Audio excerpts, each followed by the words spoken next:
bones reek of its corruption.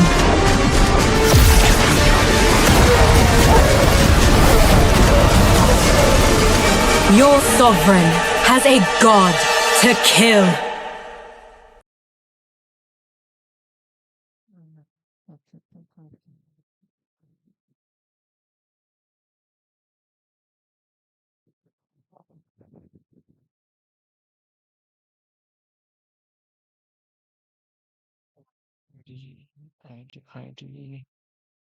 ID says 2088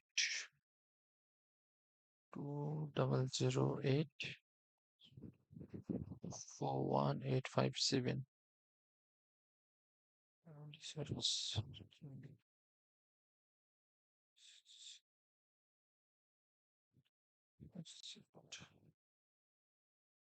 Ethanol versus Shadow Esports.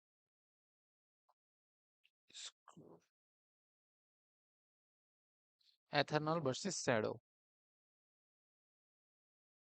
Searching for pictures.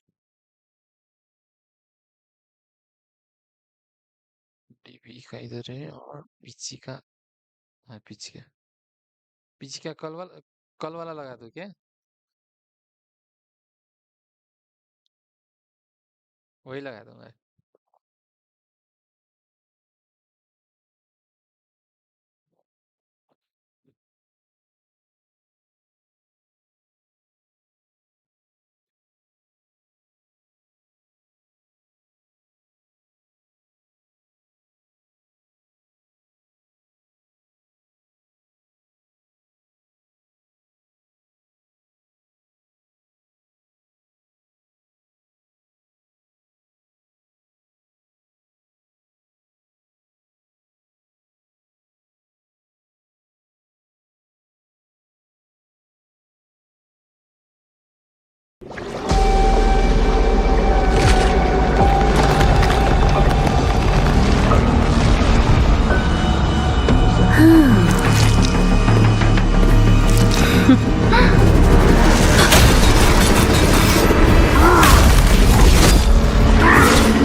Does the Lord of Lava also crave the Sovereign's blood?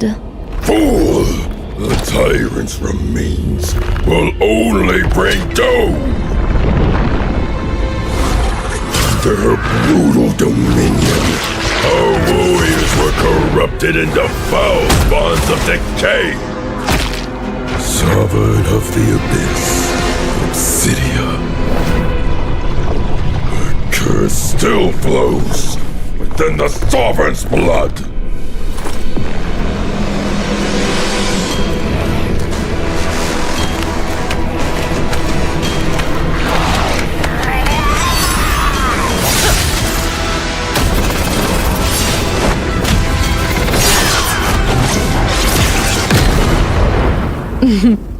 Such loyal little puppets, aren't you?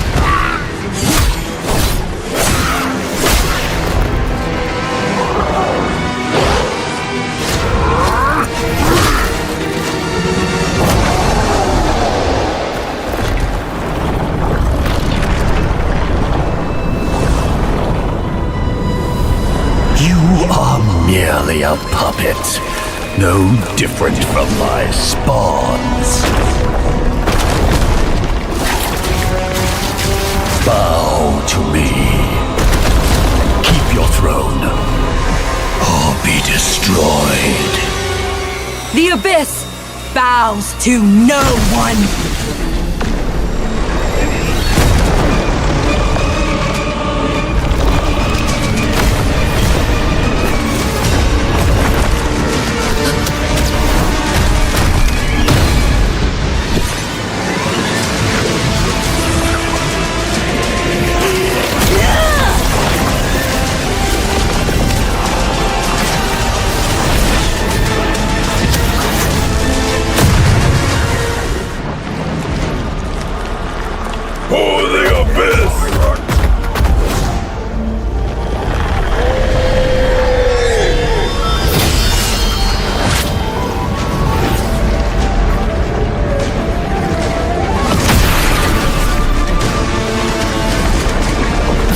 wretched spores reek of its corruption.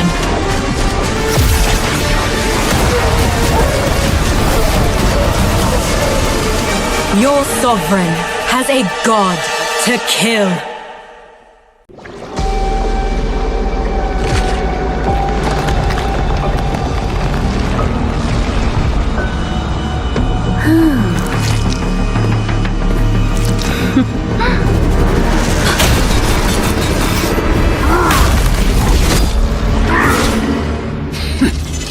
Does the Lord of Lava also crave the Sovereign's blood? Fool! The tyrant's remains will only bring doom!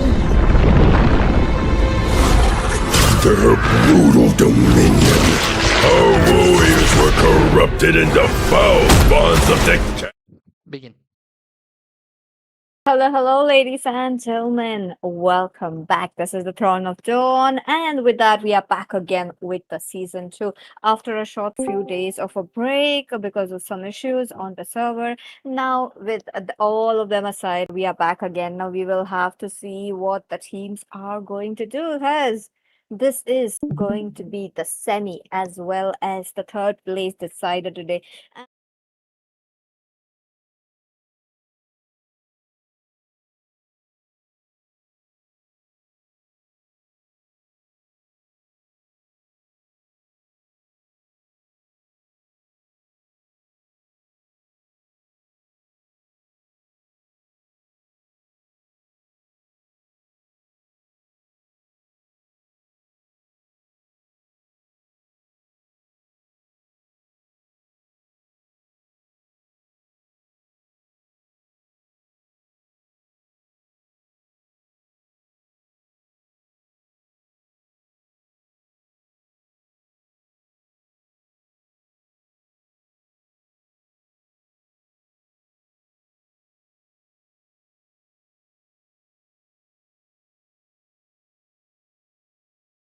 Of an easier time onto that assassins.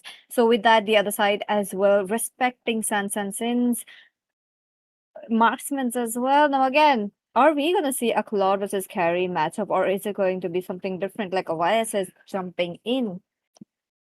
Yep, I think this is a bit of a target for Sansan, and I think uh they might be eventually banning out the Claude and the Gary as well. It's gonna be dependent on what they are really comfortable on.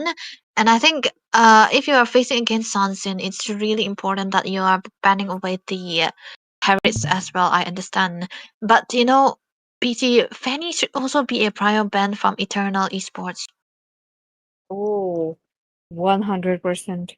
They have been actually using it as like a trump card, or maybe something like a hidden tactic. But hey, that could be possible in the first game itself. Mostly, we have seen that kind of a gameplay coming in onto the second match. But let's wait and watch. Marcel, as a respect for both of the teams, they just don't want this kind of a hero who could just interrupt the whole system. It kind of interrupts your own, allies' game plan as well, in my opinion. So it's just better to put that into the banning phase. Now, one last ban coming in. Is it going to be a Paquito? Because the Phoebe is getting banned. It Oh. just means that the Paquito might be it.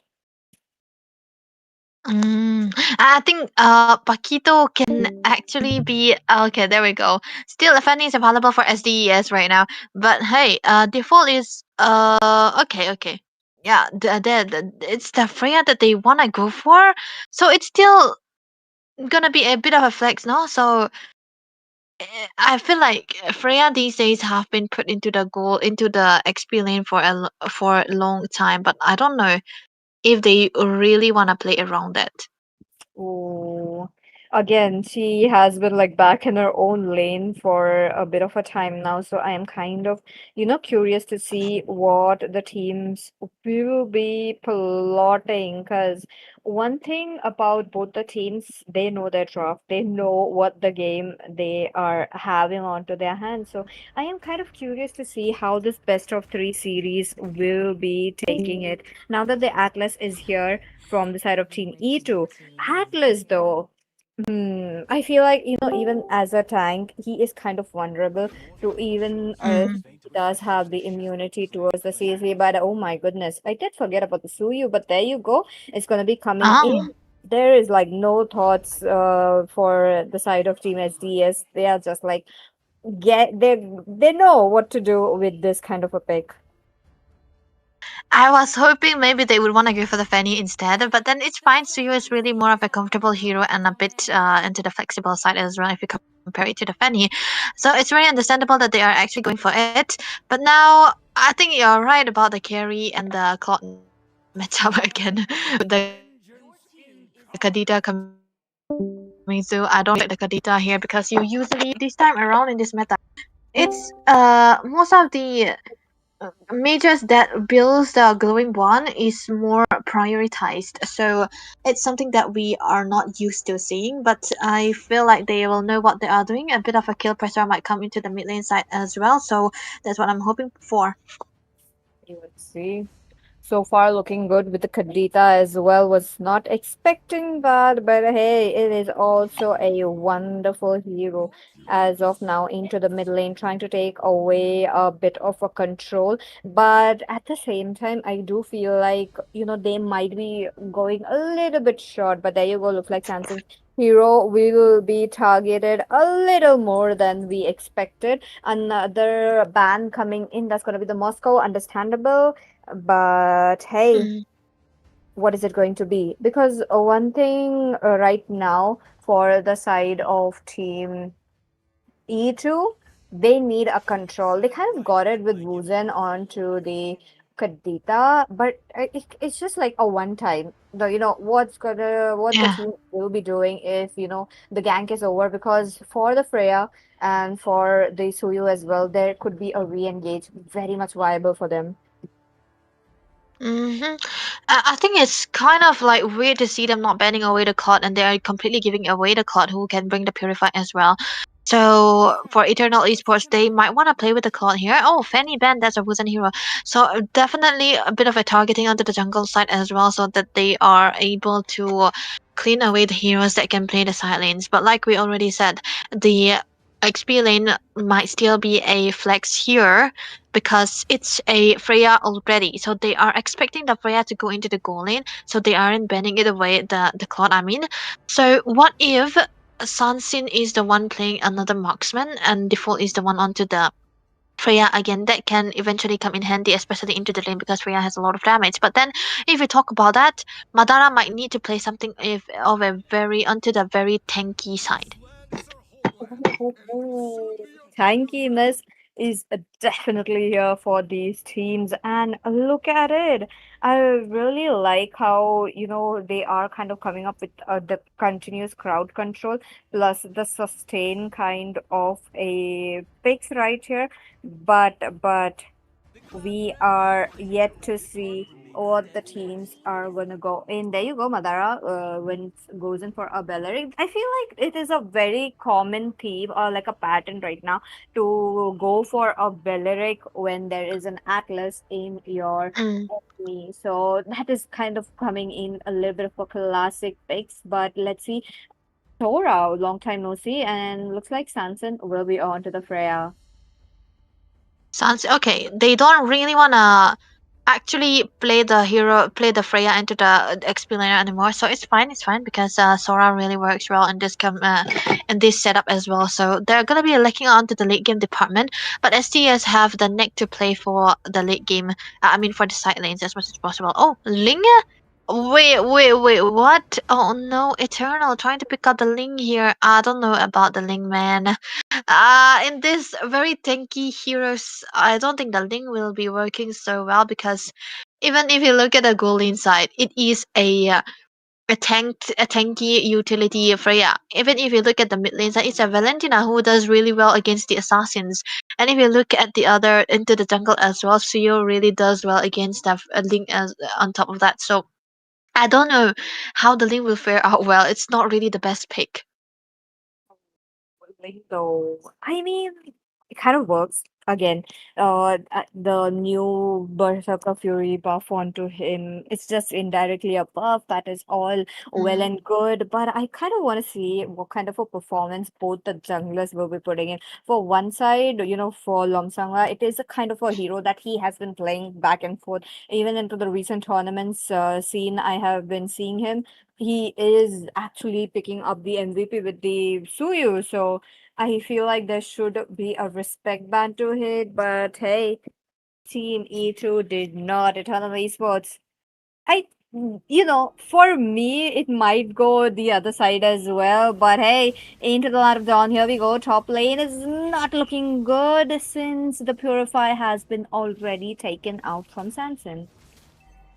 That's definitely going to be a good start into the early phases. But then again, Sin really being aggressive. But this is a Ling after all. Why I do not like the Ling? It's so really good with the new change under the Berserker. But then again, if we talk about the farming speed, he's not really the fastest. He already got the, what do we say?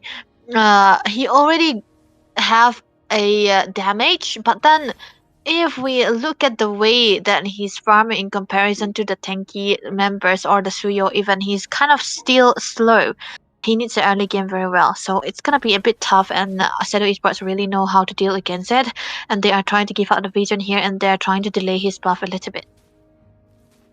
Okay. Okay, let's see. Oh, first blood might be coming in quite early. There's a terrifying effect on Skadoosh, but he is Skadooshing out of the way. He will be, not taken out. But what about Madara, who is still lingering, giving out the vision? Now, I could have wanted to see, Everdeen was just coming in very quickly because, hey, that thought was just thought it for Wuzin, who wants to just escape. Now that Wuzin is taken down low, Turtle is definitely going down into the hands of Suyu. Yeah, that was a fast move coming through from both of the teams here right now, but none of them being able to take anyone down just yet because, yep, they are being very passive into the early stages of the game. But if you look into the gold lane side as well, a little bit of an aggressiveness coming through from Sin. He's really being able. Oh, wait, gank up on top. They are giving the turtle away, and Sin will be taken down. That is brilliant, but at the same time, marksman falling down. I mean, pseudo marksman, since that is of Freya, but that is still very, very crazy. We'll have to see what the teams will be trying to do, but as of now, Eternal Esports having the upper hand. Link is really fast with that. That's what the side lanes, right? Faster rotation, and you don't really prioritize onto the turtle as well. But hey, top lane. Oh, not looking good. Wuzan will be taken down for making that play. Skadoosh will be following next. Now, Fatian, as well as the Kadeta are low right now, but at the same time, they don't want to engage. They know the re-engage might not be it. Mazarap onto the bottom lane finishes up his minions, but he did miss out on few default having that upper hand. Now, having that upper hand just means that you and your team will be more frequent onto the gankings, and Mazarap will be very slow. Yeah, Masra is being slowed down, like I said, but default he's using. Oh, wait a minute. The Atlas has not reached level 4. There you go. He Huh. does reaches that, comes up with the fatal links at default. Damn. Will be taken down inside the turret. Eternal Esports, they are a little fast enough, but let's see. Yep, let's see though. With him being taken down default, there was a little bit of a blunder there. He could have thought that he will be able to survive. He still even had the flicker too.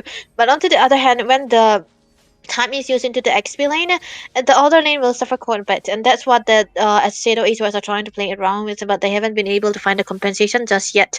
But with Wujen onto the lane, they are faster into the rotation because it's a link after all. But mid lane, Masarap. Oh, Madara really gets out of the way, but hey, at the same time, there you go. That's gonna be the bravest fighter coming in from Violet. He gets targeted by Wuzin. Oh. So close. Wuzin jumps God in damn. and that bang. It was it for Wuzin. He missed out a bit, I feel like.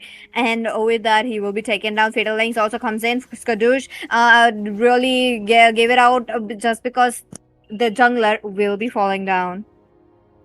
Two deaths down for Woods and onto the lane here. Not really a comfortable position for a lane to be in because you wanna stay alive into the early phases of the game as long as possible so that at least you will get your powerful items where the late games will come in handy for you. But now he's been caught in a position where he hasn't been able to find escapes on, and Seto Esports are actually abusing this and they are trying to go for the fight. Look at that.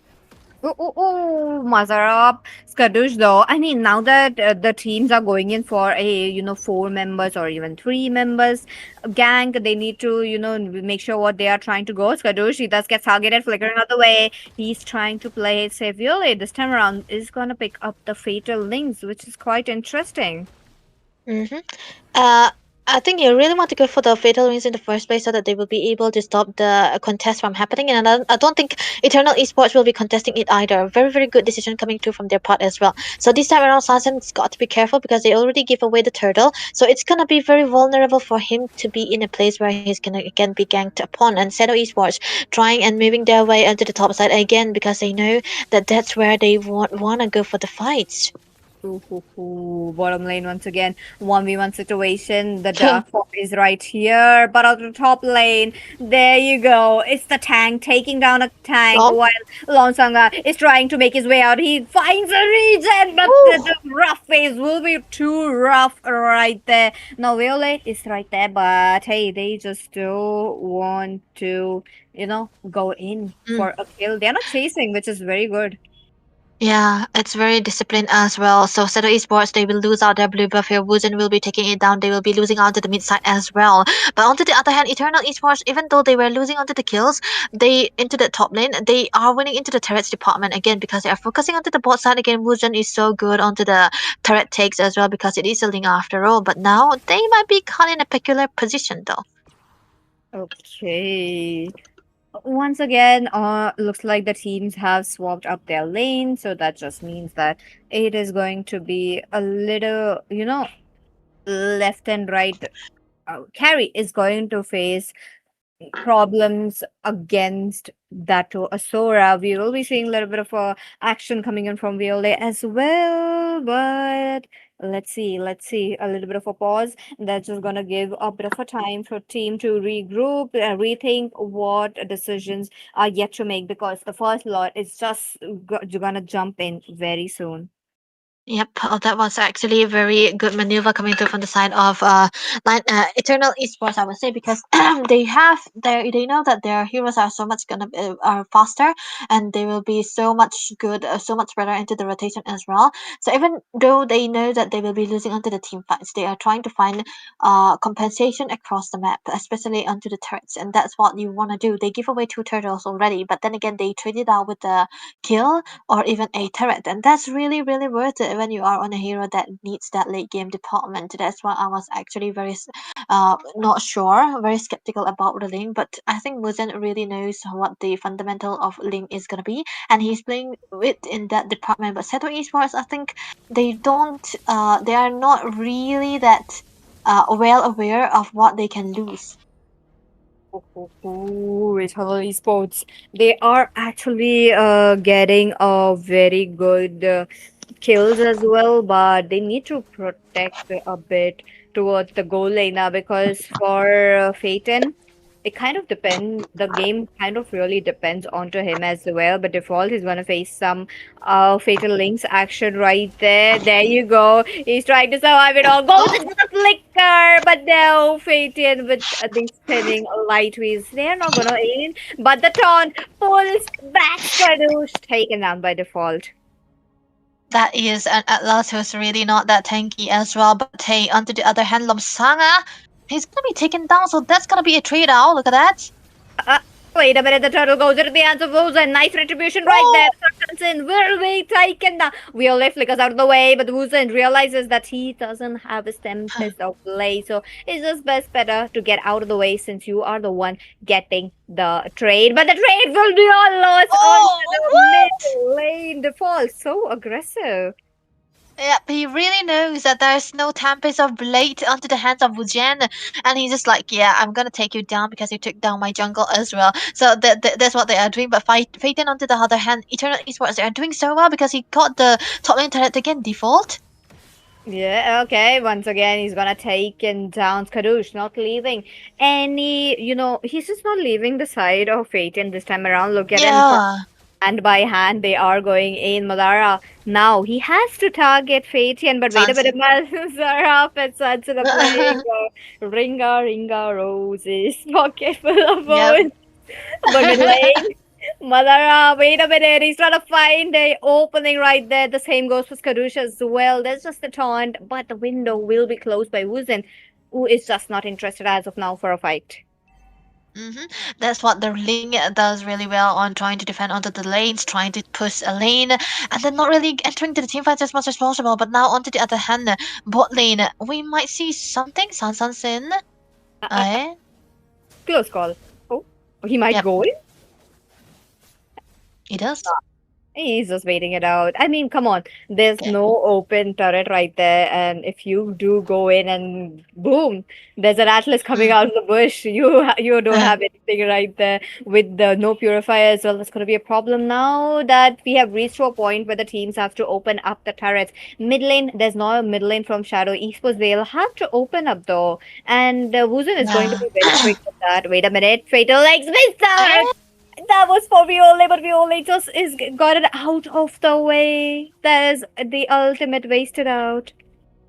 Yeah, big ultimate wasted on. The Lord is already up. Very beautiful setup coming through from the side of Shadow Esports, but bot lane, yet again, Wujen going on to Lomsanga.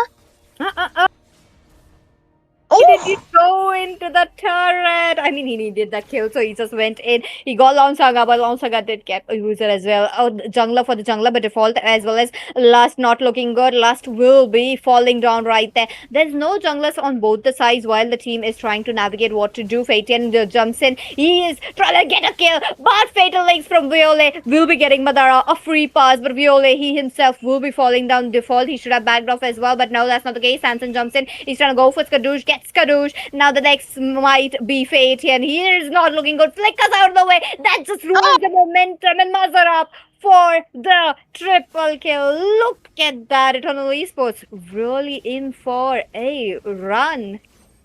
Yep, it just means that Phaeton is so in a very good position that he held onto his flicker for a long time. Look at the fight.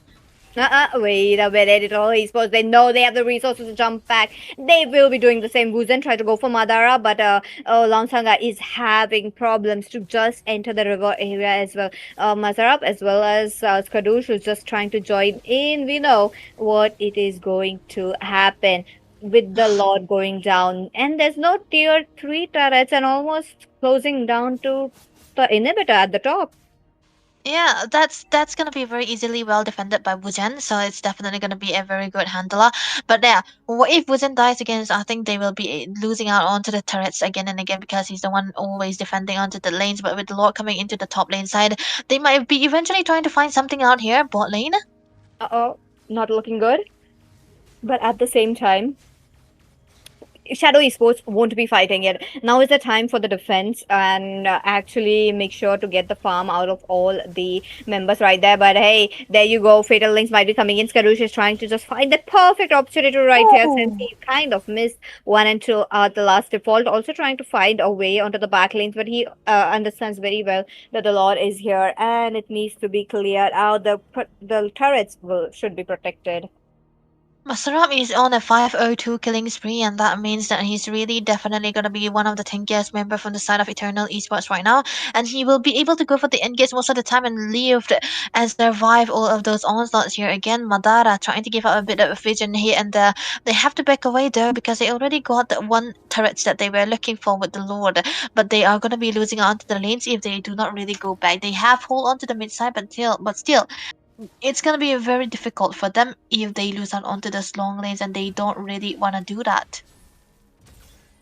That is true. That is true. Now we will have to see what is it going to be because Lomsaga is blew up. There's a revitalize coming in for default, but wait a minute, default does get taken down right there. But onto the back lane, Sanson, he's popping off. Wait a minute, default takes a kill right there. I thought he would be the one. Fatian trying to go for the escape, but Sanson won't be allowing that. This is the time for Fatian to pick up the wind of nature. Skarush trying to escape as well. Masar up for the protection. Mid lane is gonna get a little bit rough for the side of Team Eternal Esports. Oh, Mazara jumps in right before the minion could jump in. Oh my goodness, what a setup from default. But wait a minute, it will take a lot to take Sanson. He needs to jump in right back. There you go. It's gonna be a bit of a taunt coming in, and my goodness, finally, Mazarab got a shutdown.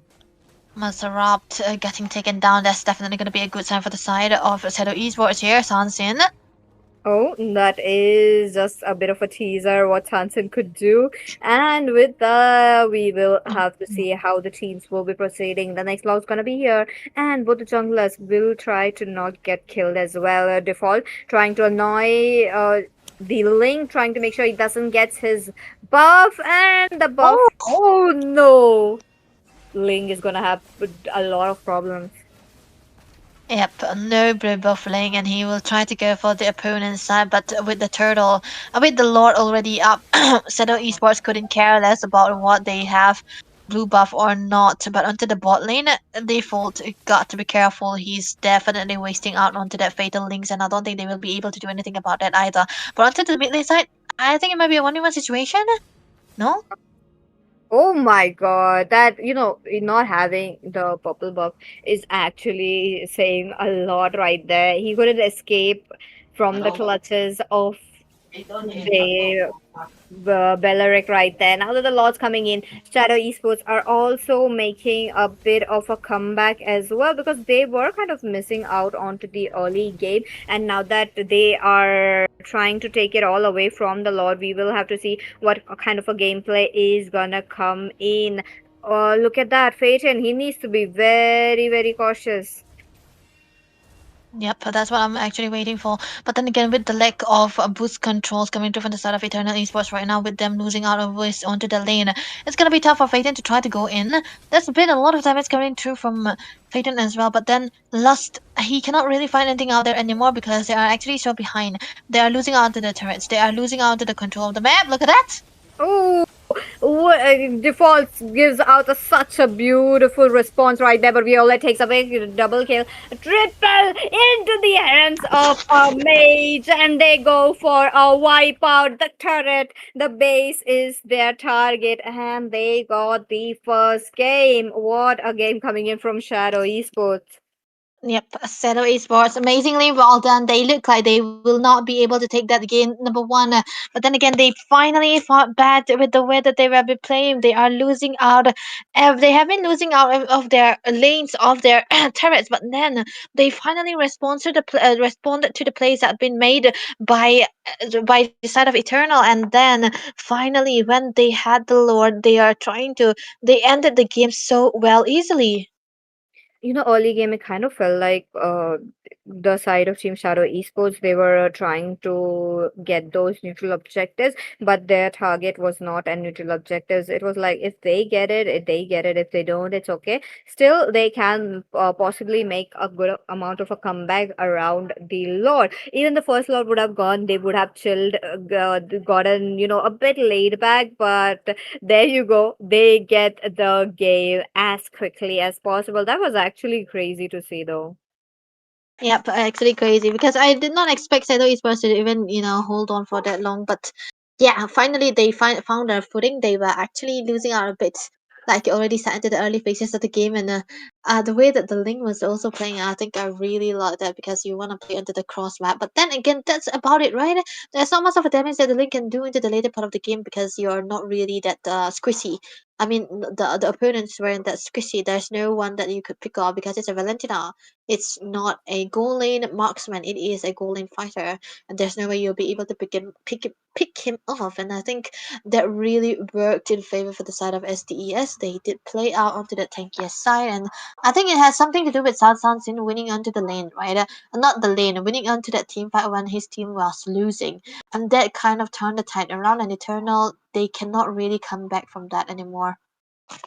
That's true. For Eternal Esports, they had that early game, even the mid game onto their hands, but suddenly just shifted that they were not able to hold. And right when Wuzen's purple buff was taken, that's where everything crumbled down to a point where even if they wanted to make a comeback, they will have to put sheer force right there, and it was not even possible. Has given. And with that, ladies and gentlemen, let's jump into the game number two. Team Eternal Esports still have another chance to get a comeback because this is the second match. So with that, Debbie, are we ready? Yep, let's go. I don't think we'll see another Ling. But then again, Wuzen is really a very good assassin player. Maybe he can pull out the Fanny. But onto the other side, Eternal, not Eternal, SDS, they are really comfortable with whatever draft that they've been giving on to Sin. So it can really work out. So there will be the Harris ban again. So now SDS, what do they want to ban here? Paquito is still an option, right? Paquito, in my opinion, could be opened. Like it is okay, but at the same time, you do need the Phobius. Do need something that could be a little bit onto the burst side as well. So maybe if Mm-hmm. that kind of a hero could be coming in, opening of the Paquito, it would be wonderful. But at the same time, there you go, Sansan's hero is getting targeted by his own team as well. They're just trying to, make sure that the other team doesn't pull out the same card. Ah, okay, understandably so. It could have. I think if Woozen is able to play the Ling, they could have gone for the marksman, not the marksman, the fighter into the goal lane. So, maybe that's what SDES are kind of thinking. So they ban away the Freya, like I said as well. It's not them trying to. They're not trying to let them do the thing that they did. But on to the other side, Baksha Ban is a hero that you don't really want to face. Have you ever seen Lomsang on utility? I haven't. I have Not never. much. No. Yeah. And that is the reason why we do see Abaxia, the Fredrin, getting banned. For him, the Assassins was on such a comfort. And he works out very well, even in the last game, even though he was not the one shining right there. Yet Mm. he got the game in his hands. He got that control. Yeah, bit of a control here and there, but Gord banned very, very early on from Eternal.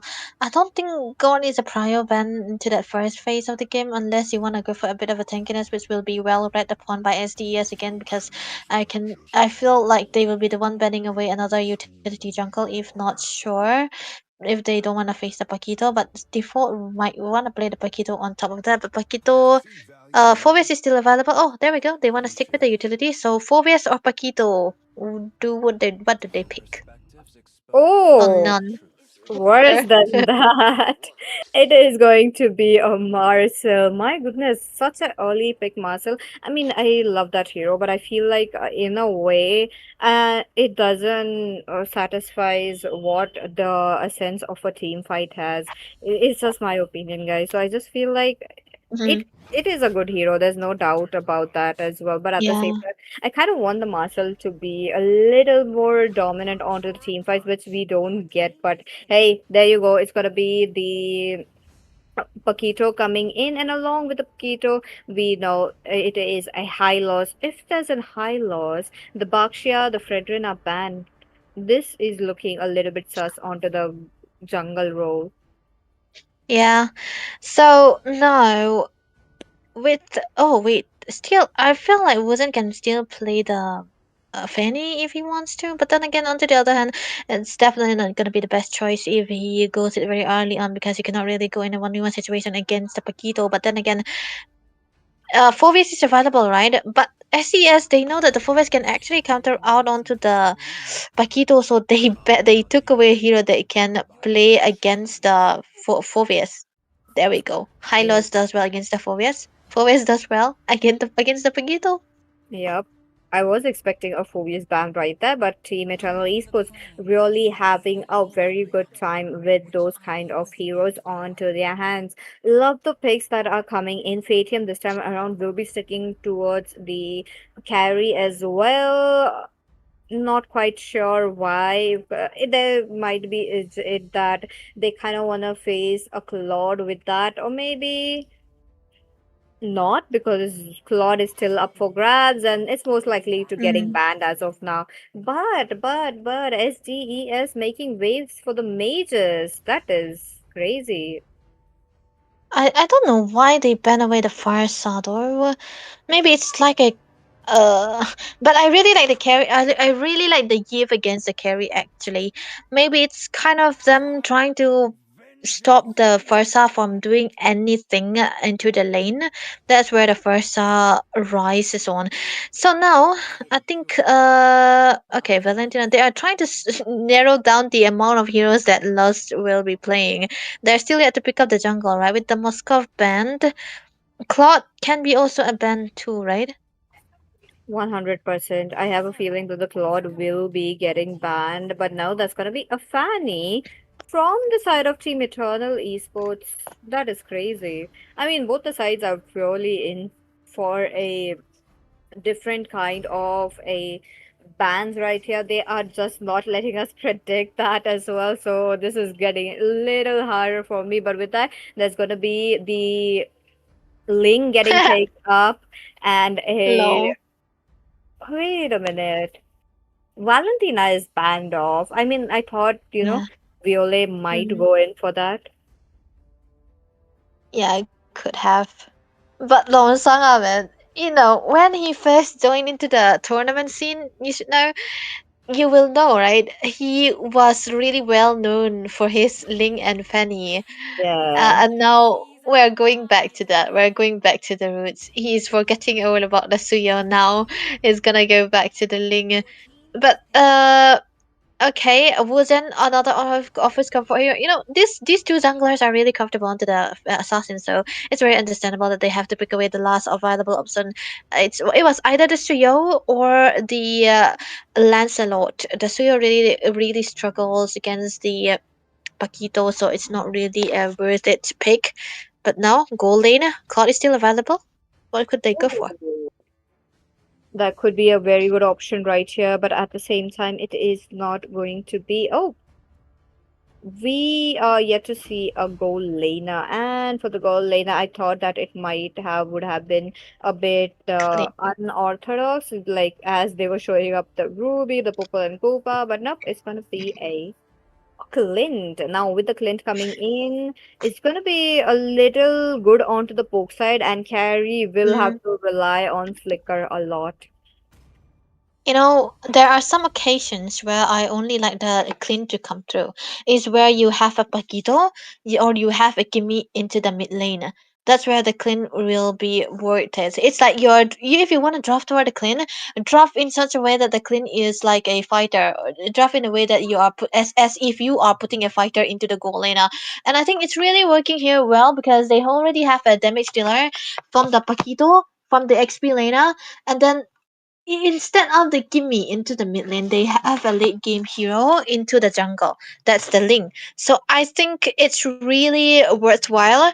And then if they are able to hold on into the later part of the game, that it will be worth it because Link, not Link, Clint, he can win into the lane against the carry, and then they can play around that. Ooh, let's see if that's gonna be the case because we are into the land of John. That's gonna be the match point for the side of Team Shadow Esports. But will Eternal Okay. Esports get a win or not? Onto the mid lane, there is a bit of skirmish, not much, but at the same time, there you go. They definitely wanna annoy the junglers as much as possible. Really love how they are doing it, and with the Marcel, it is possible right there. It works out very well. Look at that, Skadush. He's trying to get that, you know, skills in, but at the same time needs to realize to get the teammates right there as well.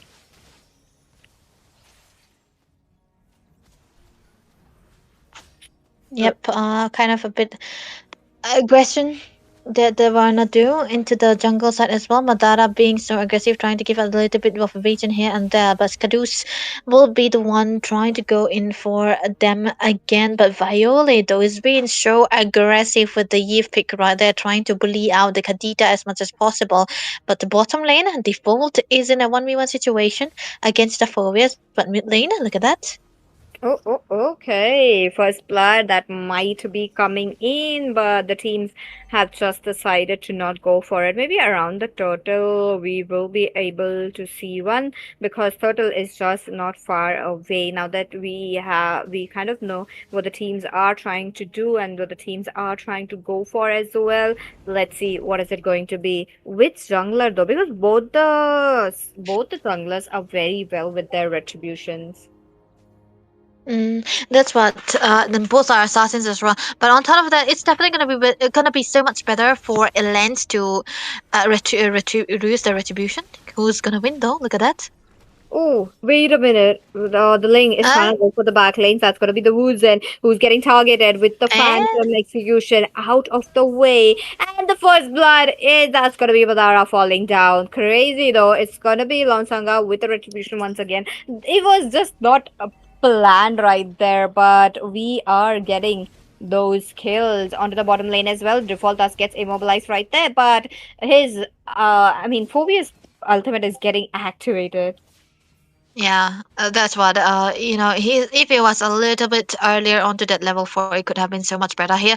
But on the other hand, that was a very different kind of decision making coming through from, I would say, Lomsanga as well, because you usually want to see them going first into the turtles onto those fights. But then again, he was trying to focus on to Wuzhen first so that he'll be low enough to not be available for the contest onto the turtle. And I think that's crazy and a very brilliant approach that they could go for. But on the other hand, they did lose out onto the rumor, but it's still worth it because that is a jungler taking out onto the turtle already. Okay.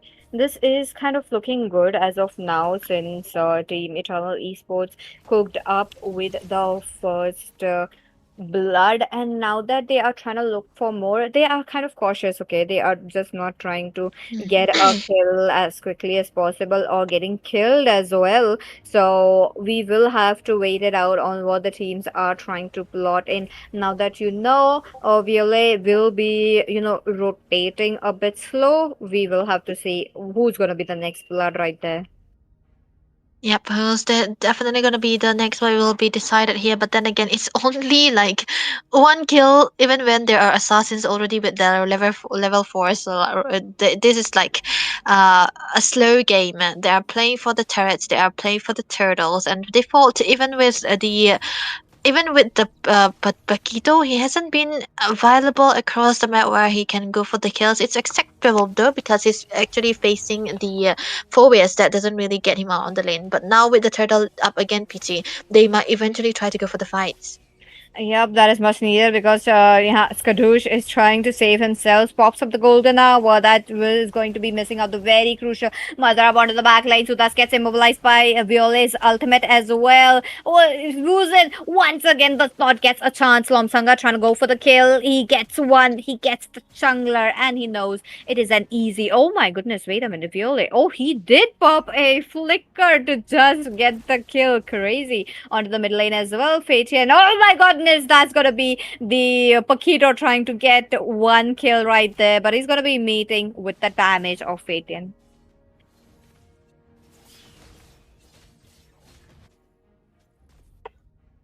So far, it is kind of looking good now that we know the teams have gone in for that turtle. Let's see what would be the next steps as of now, since the team will have to look forward towards the law. That's going to be the second turtle so far, so there is still one more left for the Lancelot to take it away. Maybe this time around, Skadoosh will be giving him the space that the team is missing. But on the top lane, Skadoosh taken out. That's going to be the Clint, and with that, Shadow Esports painting the top lane with Oh, wait a minute, wait a minute. What is just happening? One by one, they've been a off-camera kill as well, and the team is looking forward to more because Shadow Esports did pick out on another kill as well. The revenge kill coming in from Shadow Esports is definitely a lot. Yep. They're trying to go for the kills across the board because they know that they have a very good lead into their favor as well. And they have a pressure across the map on top of that because this is a Ling.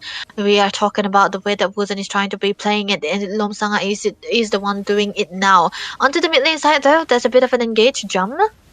Oh, wait, there you go. It's gonna be default getting a kill right there, but at the same time, Team Shadow Esports, they have the presence on Skadoosh. My goodness, there's gonna be the lane jumping. He gets a kill right there. Dasan gets immobilized or would have been taken down already by the Kadita. We're onto the front lane as well. Wuzhen as well as Kadoosh. Crazy. That is the kind of a damage. Now the team is not trying to, pair or coming in for all together. They know Kadita might be around, and there you go. Kadita spotted out. Oh, By the Petrify combo and the turret helping the Kadita as well. The fall taken down. default man, not really the best situation to be in. Come on, dude. But maybe there will be another engaged glorious pathway. Look at that.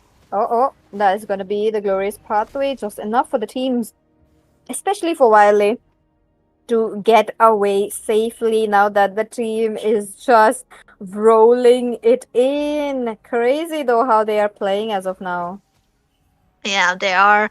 And look at that. So the turtle is already up here again. Last trying to go for a bit of an ambush, but he might be caught in a position. Look at that.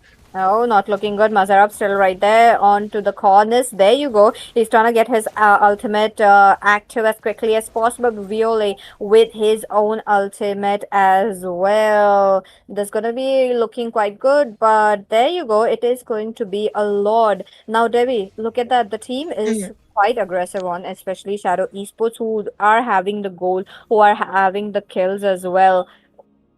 Is it going to be Yep. get over with the first Lord? That might eventually be a possibility because there's not much of a clearance from Eternal Esports right now. And they do have Muzhen onto the Lancelot, but he hasn't been able to get the farm, right? Everything has been taken away by the Ling Long going in.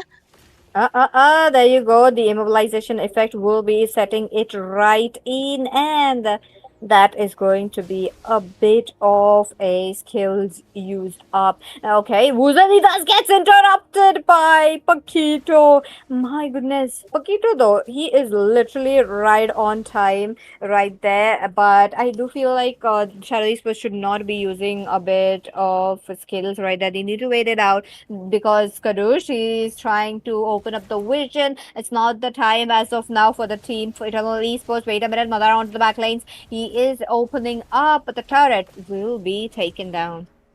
Yeah, that was a bit fast and glorious pathway just for the journeying. It's just so good the way that they were able to take out onto the mid turret there. So only the base turret will be available for the side of Eternal Esports. They are not looking really, really good because they don't really have the clearance that's very good for their side as well. And now this is gonna be the lord that they are gonna have to wait for, and if they are able to get this lord, I think the best case scenario for them should be taking out 3 of the inhibitors, but on to the other hand, it can be still a 1 or 2 take onto those base turrets, so it's definitely gonna be fine. Eternal Esports not really good onto the farming. They are so behind onto the goal. 8k it is, and they don't really use or play well with the Marcel on top of that. That's true. This is what I was, I wanted to put that in words. With the Marcel, be it any hero in your opponents, it's kind of hard to get put it onto a max number of use. It is a good hero. There's no doubt the Marcel is actually, performing very well, but I feel like he is still very specific, team composition specific, and the side of team Shadow Esports, they have been doing it very, very well. Look at them. So, okay. They're trying to go in for Wuzhen once again. They want to make sure that the team Shadow Esports won't be coming out for the farm. Lust is like getting caught here and there because this is a Kadita after all. Without the ambushes, you are completely gonna be useless. And even when he tries to go for the ambushes, he hasn't been able to find the right target in because he's gonna be spotted out again and again. And there's no way he will be getting left alone. And there's always Shadow Esports with their members taking him down, and not really the best case scenario as well. With the Lord coming in already for the top lane side, Shadow Esports are looking for an engage. Oh, what is it going to be? Skadoosh. He does have his, shield up just enough to make sure that he survives that. But at the same time, Faitian will be having to flicker out. Lansanga jumps in on the back lane. He's taking on too I much turret damage. Pops the Tempest of Blade. Sansansin will be taking down one. That's gonna be the jungler. And with that, the Lord is here. Mazarap as well as Lust are on it. But what about Team Shadow Esports? They're gonna target Faitian as quickly as possible. Look at him positioning himself so safe, knowing his team will be taking down the Lord. Oh, there's come the petrified for Riole, who's getting caught on the crossfire. With that, Madara jumps in. There's going to be Skadoosh taken down. Default, he's trying to go for more, and the high loss down. That means the Team Shadow Esports cannot go in. But wait a minute, the turret! Benson oh. takes the turret, and Shadow Esports getting a clean sweep. Oh man, amazingly well done. Shadow Esports early game, not early game, game number one was a bit too interesting, but now they finally found a fitting again. Eternal Esports, they weren't ready for the game number two of the rest of the SDES team, but now they'll be finally going into the next round. That's gonna be the finals, right? But still, Eternal Esports, they have a chance now because they can play the third place match against the teams that's going to be losing into the second match that we are going to be seeing in a short while. But look at that MVP San Sin. I still don't like the cleaner, mind you, but if we pair it together with a late game hero like the Link or a damage dealer into the XP lane, it's really worth a while. But yeah, that was a very good gameplay coming through from the side of SDES and Eternal Esports. They cannot really handle them. That is true. Look at them. That was such a clean gameplay as well that just went into the hands of Team SDES. They just made sure to get everything as quickly as possible and end the game with the first Lord. Yep. Beautifully well done. So now I think we're gonna be seeing one more match after this. Another semifinals best of three series. EYG will be going against Azealia Bloom. So stay tuned because we will be coming back for that one. Yep.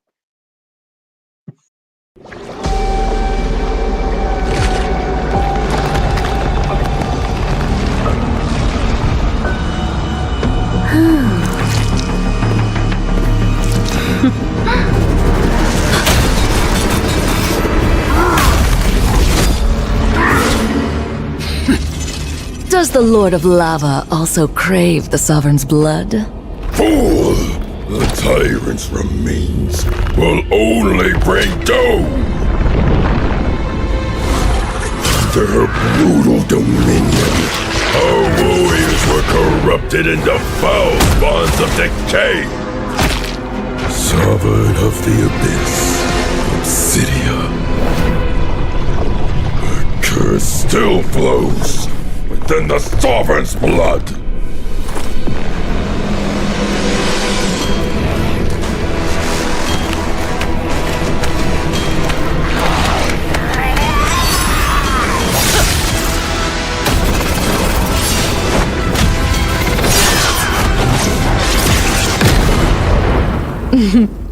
Such loyal little puppets, aren't you?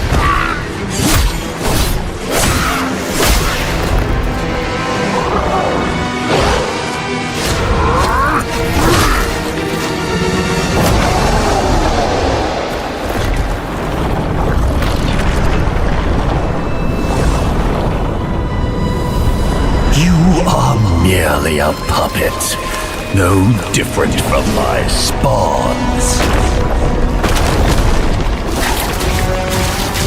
Bow to me. Keep your throne, or be destroyed. The Abyss bows to no one!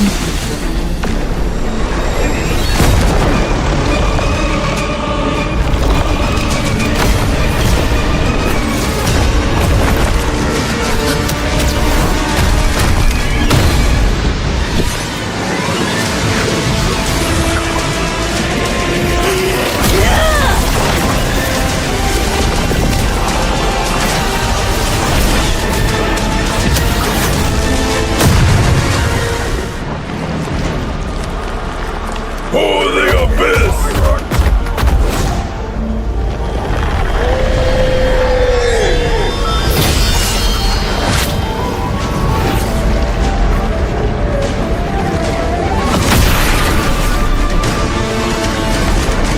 These wretched spawns reek of its corruption.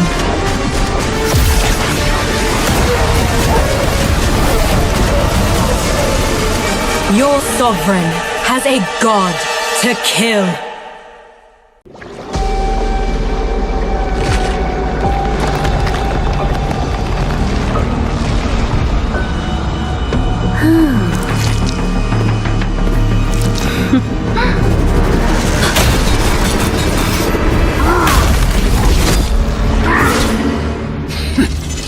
Does the Lord of Lava also crave the Sovereign's blood? Fool! The tyrant's remains will only bring doom!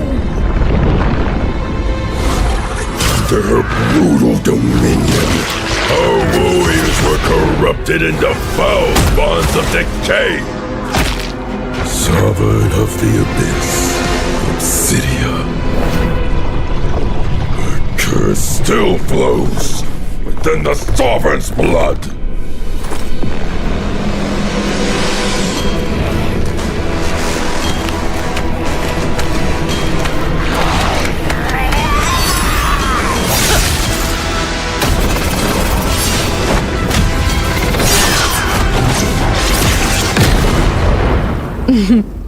Such loyal little puppets, aren't you?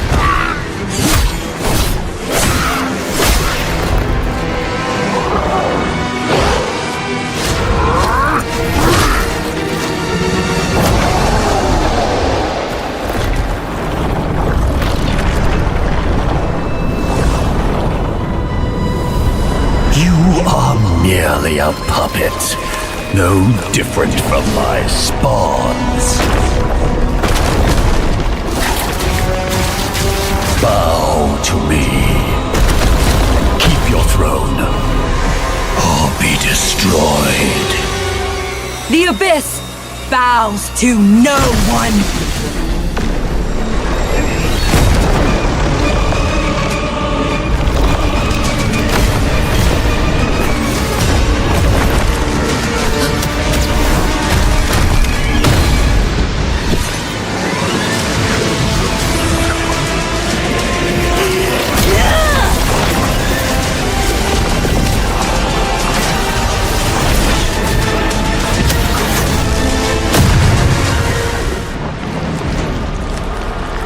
For the abyss!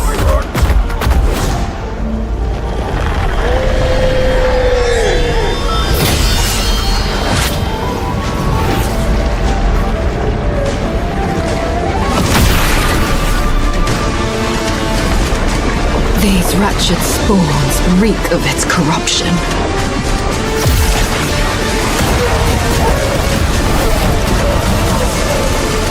Your sovereign has a god to kill.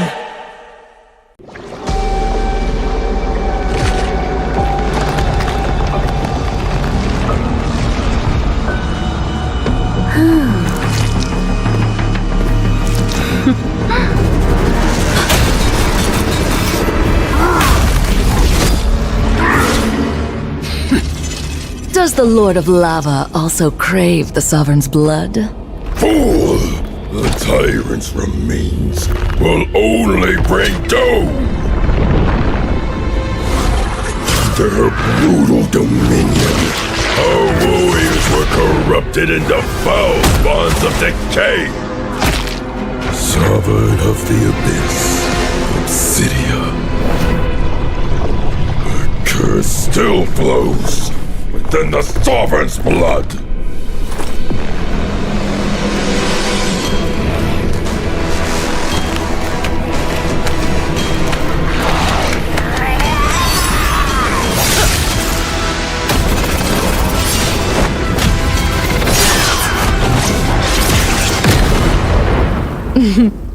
Such loyal little puppets, aren't you?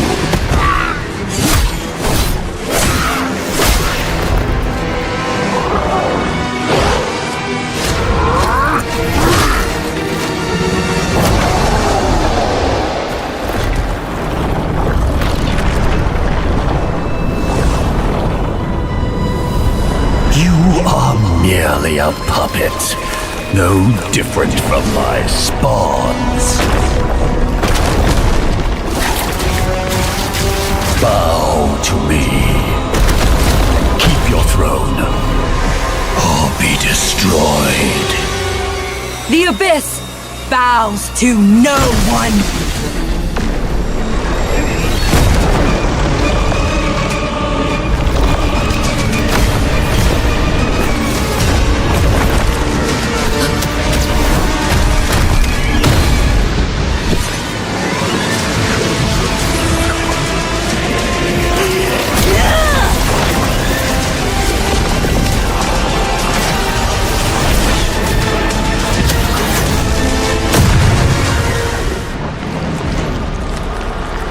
For the abyss!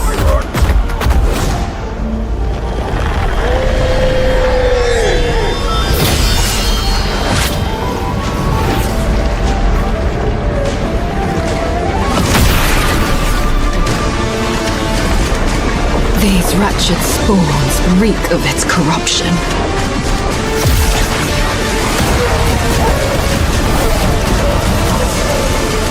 Your sovereign has a god to kill.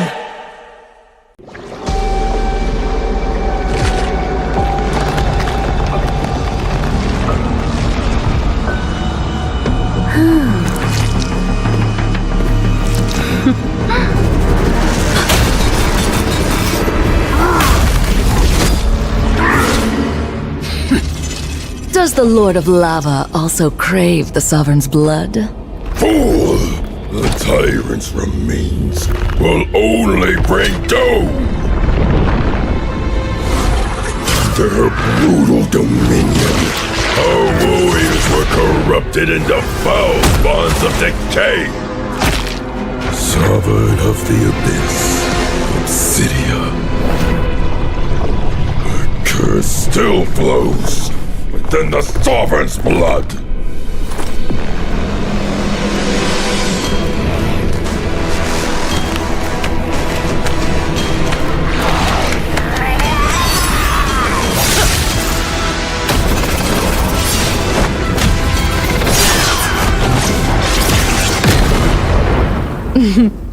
Such loyal little puppets, aren't you?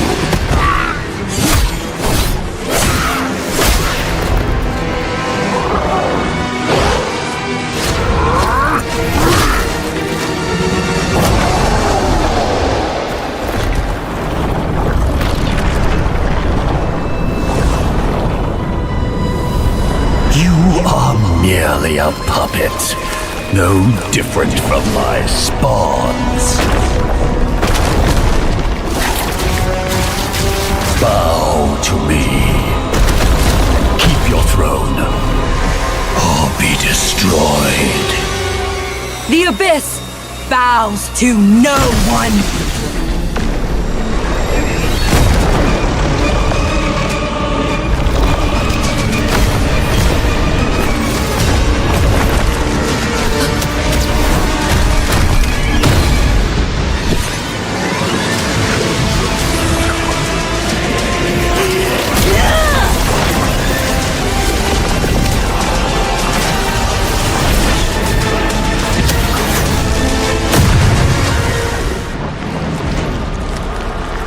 For the abyss!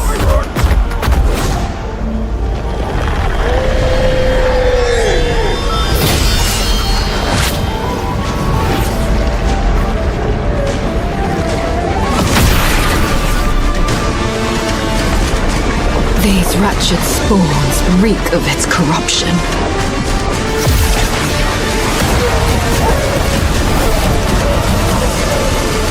Your sovereign has a god to kill.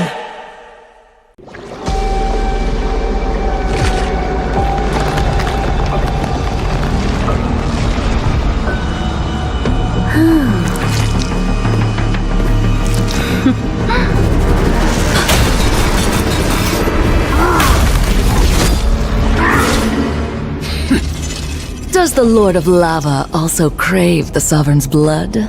Fool! The tyrant's remains will only bring doom!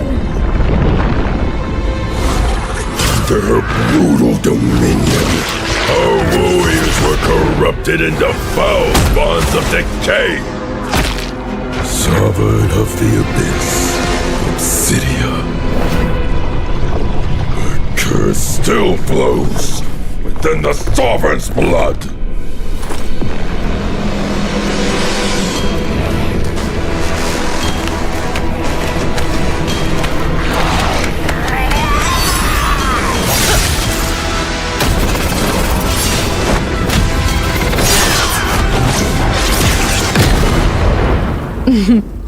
Such loyal little puppets, aren't you?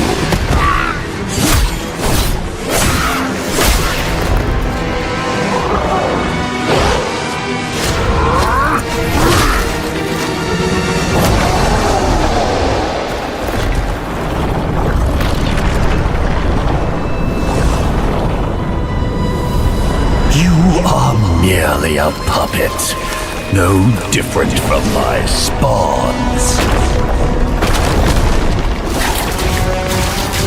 Bow to me.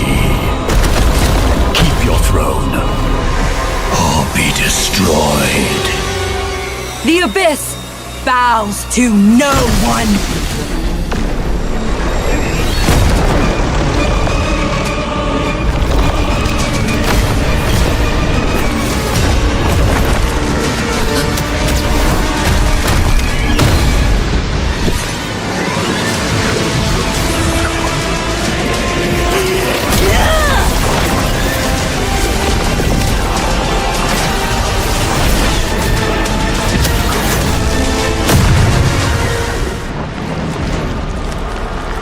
For the Abyss!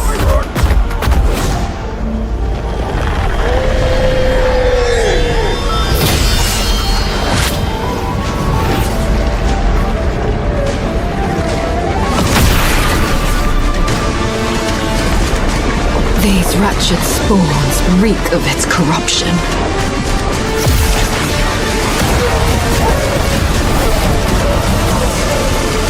Your sovereign has a god to kill.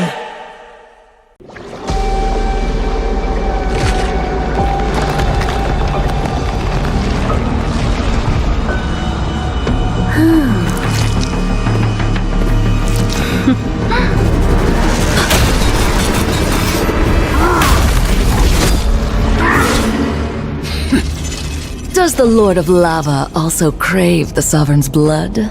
Fool! The tyrant's remains will only bring doom! Under her brutal dominion, our warriors...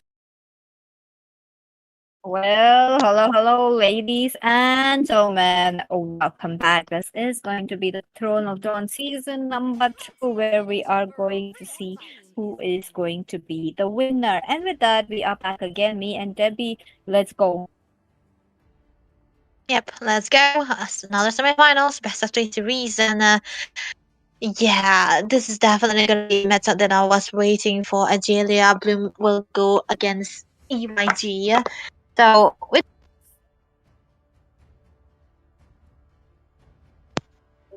Looks yeah, like he's really comfortable onto the Kalea.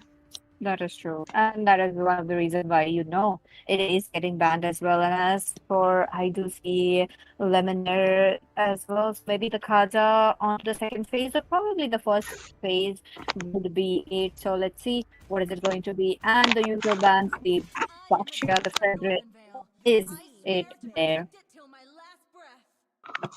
Yep, we'll see though. Purple Haze, Sararman, by the way, might eventually be able to play out his utility here this time around, but then again, it will be banned out by the side of Azealia. But it's gonna be dependent on what kind of heroes that they want to go for the targeting, right? And if Azealia Bloom want to remove away the heroes that Lemonair is comfortable on, it can also be an awesome but very good ban onto the Freya. Freya is always what you wanna ban away. Yes, let's see. Okay, so far so good with how the teams are trying to ban up the opposite lanes, the EXP and the marksman. So we'll have to check it out Or is it going to be for Inopino? And that's going to be a Marcel. Now, Marcel, understandable. Even as the last game as well, did not have a very good, but that's not the reason to ban. But other than that, I would love to see one game where the Marcel is actually having a very good control. But it's okay, maybe into the future. As of now, I do believe Harriet should be banned off. Even though it should be like, Mm. kind of not exactly a respect, but a cautious ban. One thing I would like to say about this team is that both of the rumors are really well versed onto the chip. During Lemonier's peak days where he used to play for Peak to Plummet, he has been so comfortable onto the chip, right, and the Matilda as well. So it's gonna be dependent on who gets the better hero into the roaming position, I would say, because Akai is still a very valuable option for EYG right now. If they wanna play for the Akai, the Matilda will come in handy. So Agelia Bloom, Boxer is still out there. Akai is still out there if they want to ban it away. So even Paquito is an option. Okay, I do feel like AZB, Azalea Bloom, will be trying to go for Baksha as the first pick and maybe Mm. try to get the high lows onto their hands as well. But at the same time, maybe a marksman as the first pick is also a very good way to go. But there you go. It's gonna be the marksman, the Moscow band out, the carry and the claw. I don't deem that as a first pick anymore. Maybe take it on to Yeah. the future. So let's see what is it going to be. That's what. Okay, now they are not trying to prioritize onto the bug shop, and maybe they want it for themselves, like you mentioned. But Ezreal is really comfortable onto this hero that is, gonna play onto the long lanes, like the trio, the Nolans. He might eventually pull out the Leah as well, but we'll never know. We'll never know. But on the other hand, the utility jungles are so much of a priority right now rather than the assassins, so that can be onto the contest. So Lemonia, what do you think your team is gonna be banning here? Because Baksha is still out there. Even the Paquito perhaps. Oh wait, they banned the glue. Okay, no more EXP or even the Roam glue coming in. For ACB, the glue is also a hero that is kind of important for them, so that is the reason why we are getting that ban. But hey, to counter a Paquito, we are not getting a Uh, Phobius. Phobius, Mercy. Do you want to play the Phobius? I don't think so. There is something about the Paquito is that you can just out rotate him. You don't have to play into the lane against him. You can actually out rotate him if you want to go around that path. But yeah, there is also bigger option here that they could go for. It's the Paquito, of course. But on the other hand, the Akai is still available. Akai Arlot combination can still also be a very, very good combo. There we go. It's gonna be the wait. No, okay, okay. That's so much better. There you go. We are getting a Akai right here. No, the heroes though, I mean, it is really good, but at the same time, Baksha was just so it right here. I mean, no doubt there we are gonna get a Baksha coming in from AZB, and Purple Haze are trying to get a counter on now that we know the Balmond is just not a comfort place for both the Mm. heroes, so they are not going for that. But hey, it's not a Baksha. Crazy. Ah, It is going to be a Harley. okay. Harley. Harley. Okay. Max. Carry is a possible option, but they want to go first pick on the Valentina, which is a very good hero against the Akai. So that's what I'm not complaining. But it would be a very good idea for Mercy to go for the what is that? The Arlet. But then if he goes for the Arlet, he's gonna be losing out onto the lane. But it's gonna be a very good combination with the Akai on top of that. So that can be a very good option that they can go to the later part of the game if they later part of the drafting phase. But yeah, if they want to stick with the Arlet, they have to help the Arlet. Very Arlet I feel like that could be a very good hero in the hands of Mercy, but at the same time, Cloud being there might be, just not it as of now for that hero. Oh, they go in. They actually go in for a Arlet. My goodness. I mean, Oh. IMU is going to be really a bit, a lot for them. But at the same time, Cloud can pick up the heavy spin as well. So that's not quite a Mm. problem. So now it's beautifully set up for the side of purple, haze, and mercy together with that combination.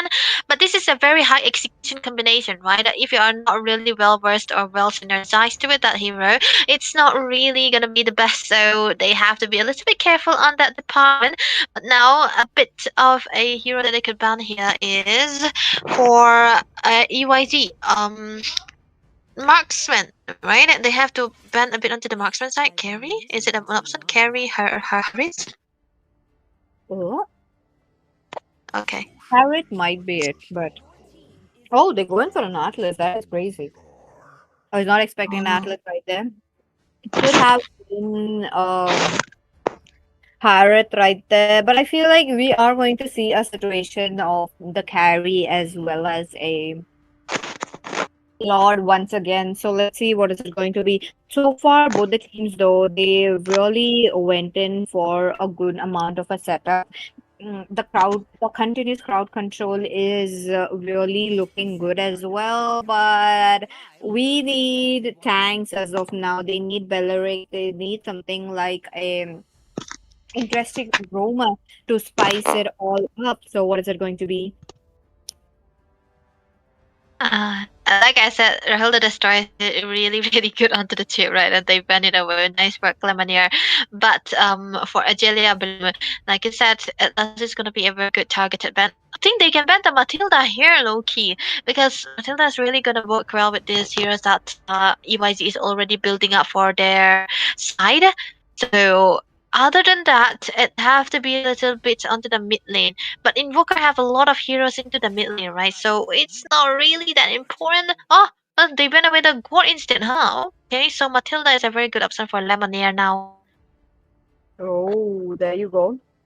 Is it going to be a Raphael or is it going to be a Matilda? Because Matilda, Johnson.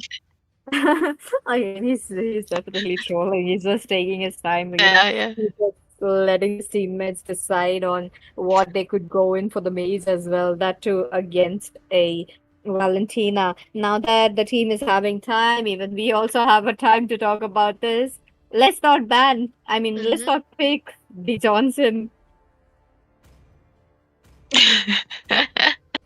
Are you serious, bro? That's a Matilda. Very good Matilda pick here. Come on, Eve. Okay, not a not my favorite option against this lineup. Oh, it's like you're gonna be very vulnerable against Edo onto the Harley.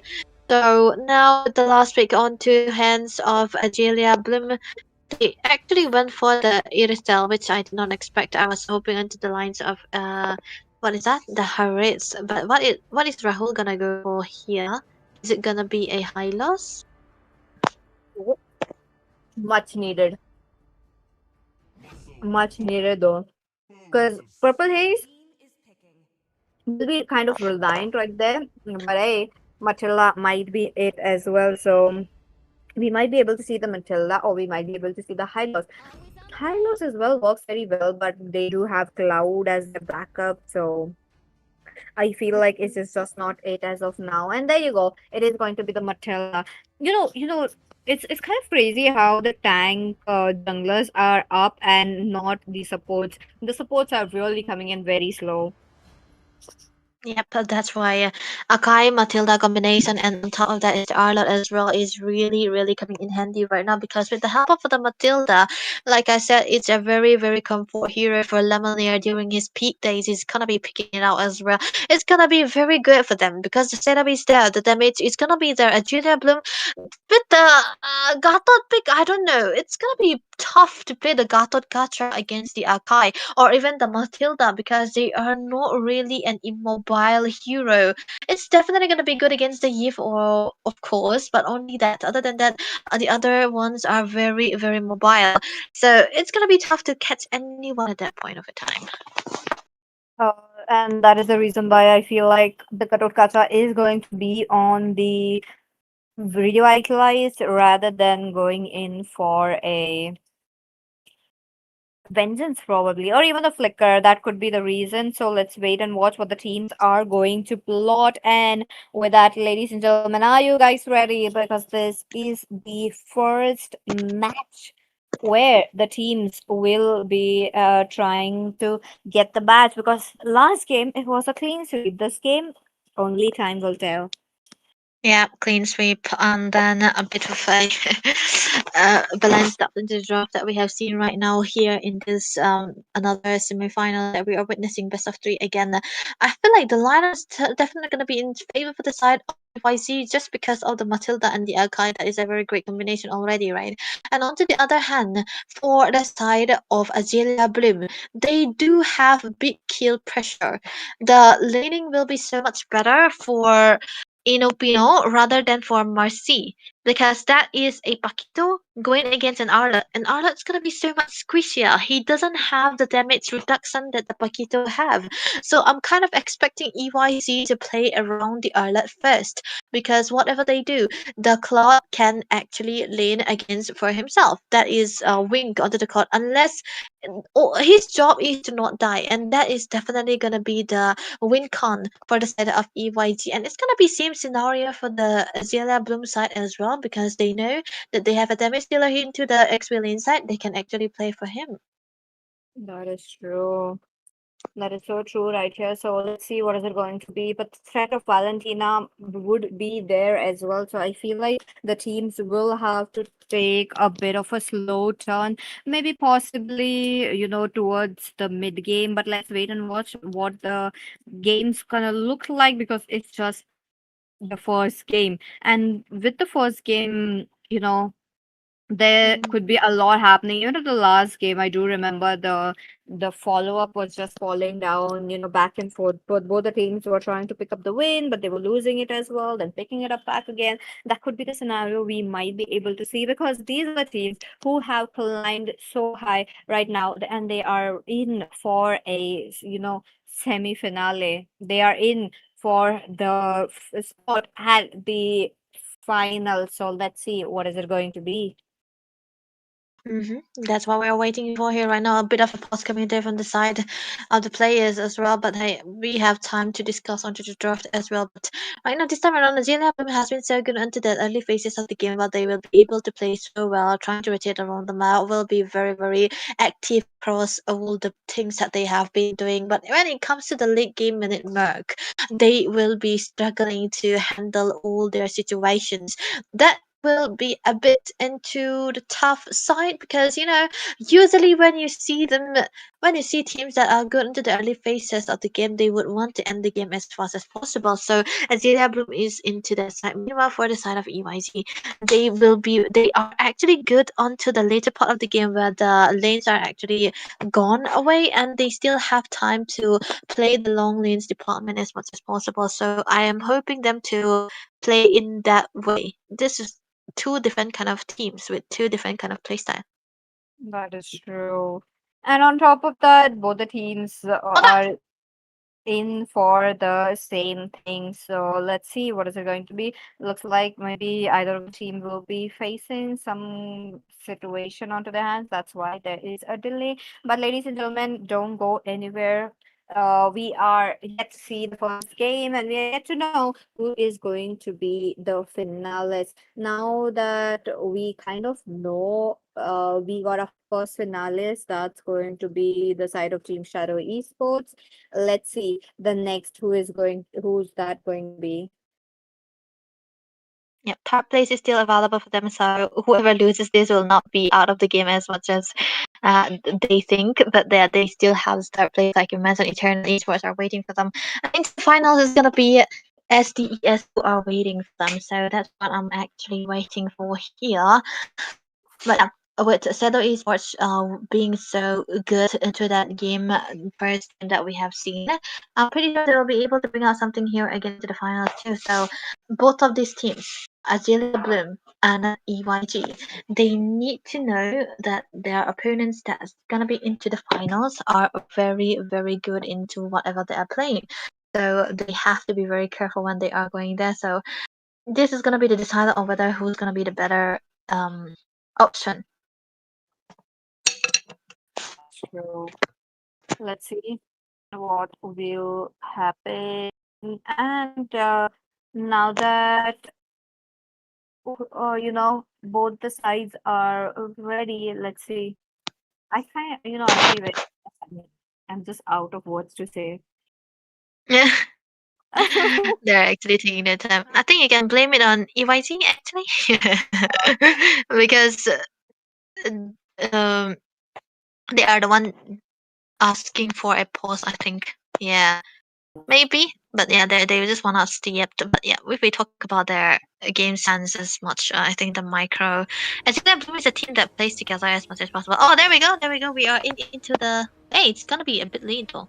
Oh, okay. 4 minutes into the game, the first turtle. Oh, maybe not the first turtle, but wait a minute. Mercy will be taken down. Purple Haze goes in. They're going to be the Beyblade spinning from both the sides, even as from the cloud as well. But it is going to be Eyes Wide Shut taking away the turtle onto their hands now. The heavy spin is really guaranteeing the chances to take turtle or even the Lord very much higher. But on the bottom lane, will the SOSR will be able to pick up a kill or not. Purple Haze taken on Q too Eh? low and the shield What? saving it up. There you go. What a save from Lemonaire. That was the Matilda and the Akai combination we are talking about. But then again, Adelia Bloom are the one actually with the winning side because they have a lot of kills across the board already, and most of the wins. Oh, Invoker mid lane. Almost such a close call right there. Even though Purple Haze was taken in quite low, he is still right there farming it up. He knows that his teammate will give them that the shield and a bit of a heal as well. Now that Eyes Wide Shut have taken down a lot, but Azalea Bloom, they are on a good amount of kills already. That's what we kind of missed out the first half of the kills, but then again, it's like it's gonna be well known that Harley is definitely gonna be giving a lot of kill pressure, and Edward Star is really really good onto the fast moving heroes that have a lot of mobility, and that is Harley. He could really really play well the Harleys. What mid lane, Claude? Oh, okay. Cloud Bus gets targeted by Purple Haze and taken down as well. Bossy jumps in into the team fights. Now they know they have to take the middle lane as quickly as possible. There shouldn't be the decision. There's a stun coming in for the Gatot Kacha who pops his Revitalize, trying to get out of the way with the AOG. He did manage to get it on. And with that, the middle lane pressure will be really a lot less. Pino flickering away. He is trying to make sure that he is not using up his spells as quickly because he is still not got caught. That's what. Oh my God, Wink will be another shot gonna be taken down Lanier as well. I don't know what's happening across the board because this is very, very indisciplined coming through from the side of Ice White Shot, man. This is really not what you wanna do. Turtle is taken. You got to be a little bit more disciplined and stay with the turtle. Stay and play with Purple Haze because this is your win condition. You have to play with the Agai together with the Matilda and even the a lot, and they haven't been able to do so here because yeah, I don't know what's happening out there, but top lane is gonna be taken down a lot. Oh, that is not looking good. But at the same time, there you go. Ezo will be spotted out and taken as well. That was just a lot of damage coming in. And now that Team Eyes Wide Shut are really picking up their face as well. Look at them. They want to make sure that they also are in for those kills. Top lane. Cloud is trying to find a way to get towards the top, but hey, we are gonna get a fight possibly. A bit of a fight can be happening here. Circling Eagle from Lemonade. Lemonade, Purple Haze trying to go in. They are going backward, but oh, Ooh, Max thus gets a kill. That's gonna be Lemonade falling down despite popping up the flicker. Wait a minute, Wing thus gets the deadly magic and the stop from Invoker as well. And that area, that AOG that Eve gives is just a signal for Slayer Bloom to not fight in that because Cloud taken on Q too low, who takes away the heavy spin. Mercy flickers out of the way, safe for now, and Slayer Bloom are not going in for a chase. yeah, they are should or they shouldn't be going for a chase there because it's a very well-known discipline that they have to do into the earlier part of the game, especially. So now, with them losing out a little bit of a turret here and there from the side of EYZ, I think it's definitely going to be important that they need to focus a bit more onto the turrets too. And Lemonade with Matilda hasn't been able to survive for a long time here, so not really the best situation too. And when you play an Ireland against a Paquito, also you're going to be losing onto the lane as much as you I think so. They are actually losing out as well. So Azostar has been able to rotate up Pishum, and that makes it so much easier for the laners to have a very much better time on top of that. And I think this is one of the reasons why they are losing into the early phases of the game. A lot coming through. Look at that. Oh, that is not looking good. But both of the mage as well as purple haze goes into the heavy spin at the very same time. They just try to make sure to interrupt the fight as quickly as possible, and they are very successful in that. Azotar jumps in for the back lanes. That's gonna be Lamina who does get stuck with it, but Cloud gets immobilized, taken down as well. Mercy taking on too much damage, goes into the back lanes. He's trying to get a good amount of stuns as well, but no, will be falling out of the team fight as of now. The Eve Purple Haze kind of deciding to not go in for that, but Eliminator taken down Max with the double kill. Crazy, look at him. He is able to stack up his damage now that he's on to 401. We'll have to see what is it going to be. Pino jumps in. The boss is trying to get him, but no, Purple Haze being the tankiest of the tankiest, he will be going in. Wink though, my goodness, he thus gets the short end of this team fight every single time. The Lord's gonna jump in, and that is not looking good. It looks like Team Eyes White Shred will be just clearing it out, while Azalea Bloom are not much interested for the turrets as well. This is not really the chances to play out this draft as well because it's gonna be a guy, right? And you wanted the early game, and they haven't been able to play out their early game. They're losing a bit of a lot of their turrets already, so this is definitely not gonna be a good sign here. No combination whatsoever. The follow up damage is not there. Look at the engage again.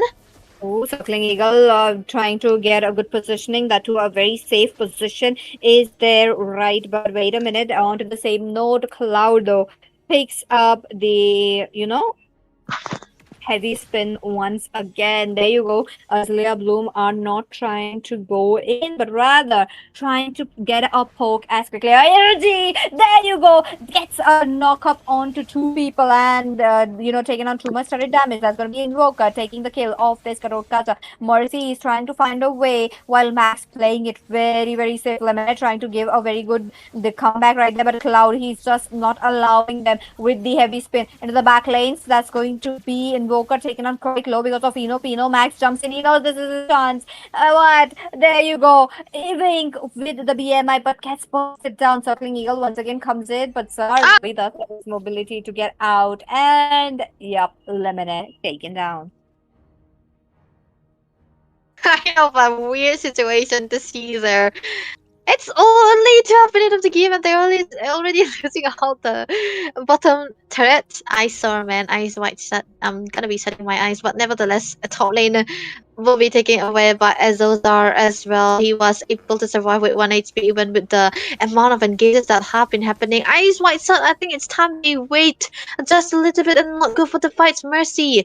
Why have he been always going in for the fights, man? Come on, it's not really the best situation to go for the fights there. They know it too. Only level 12, 13 by the way, for Purple Haze, and it's already a level 15 for the side of Azozar, and they already have a very good setup onto the bottom lane as well. Long lanes, so good for Azalea Bloom, and they have a Paquito on top of that. So what's gonna be the decider? Do they leave everything here? Oh.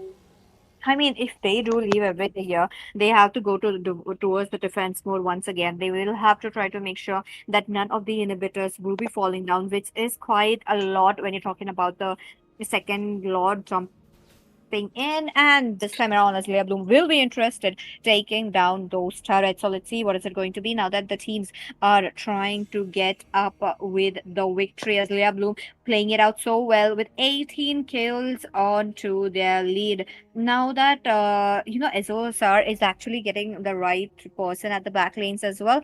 He is Mm. leading the game very, very well. Let's see with the Lord, what is it going to be?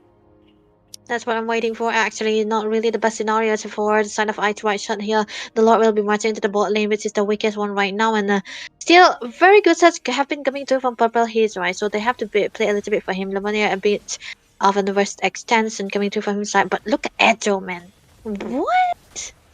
Okay. He's trying to get in a deadly magic as quickly as possible. Lemonade realizing that Lemonade does get some deadly magic. That was just not it as of now. Cloud also trying to get a damage in, but at the same time, two inhibitors down. Mercy is not getting an opening while Lemonade is trying to protect their teammates. Max right there. Wait a minute. Revitalizes up for the Katot Kacha who's trying to play it safe.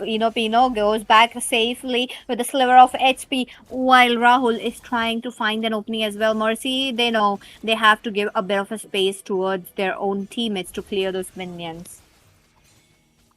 This team, man, not really best with the way that they're playing here.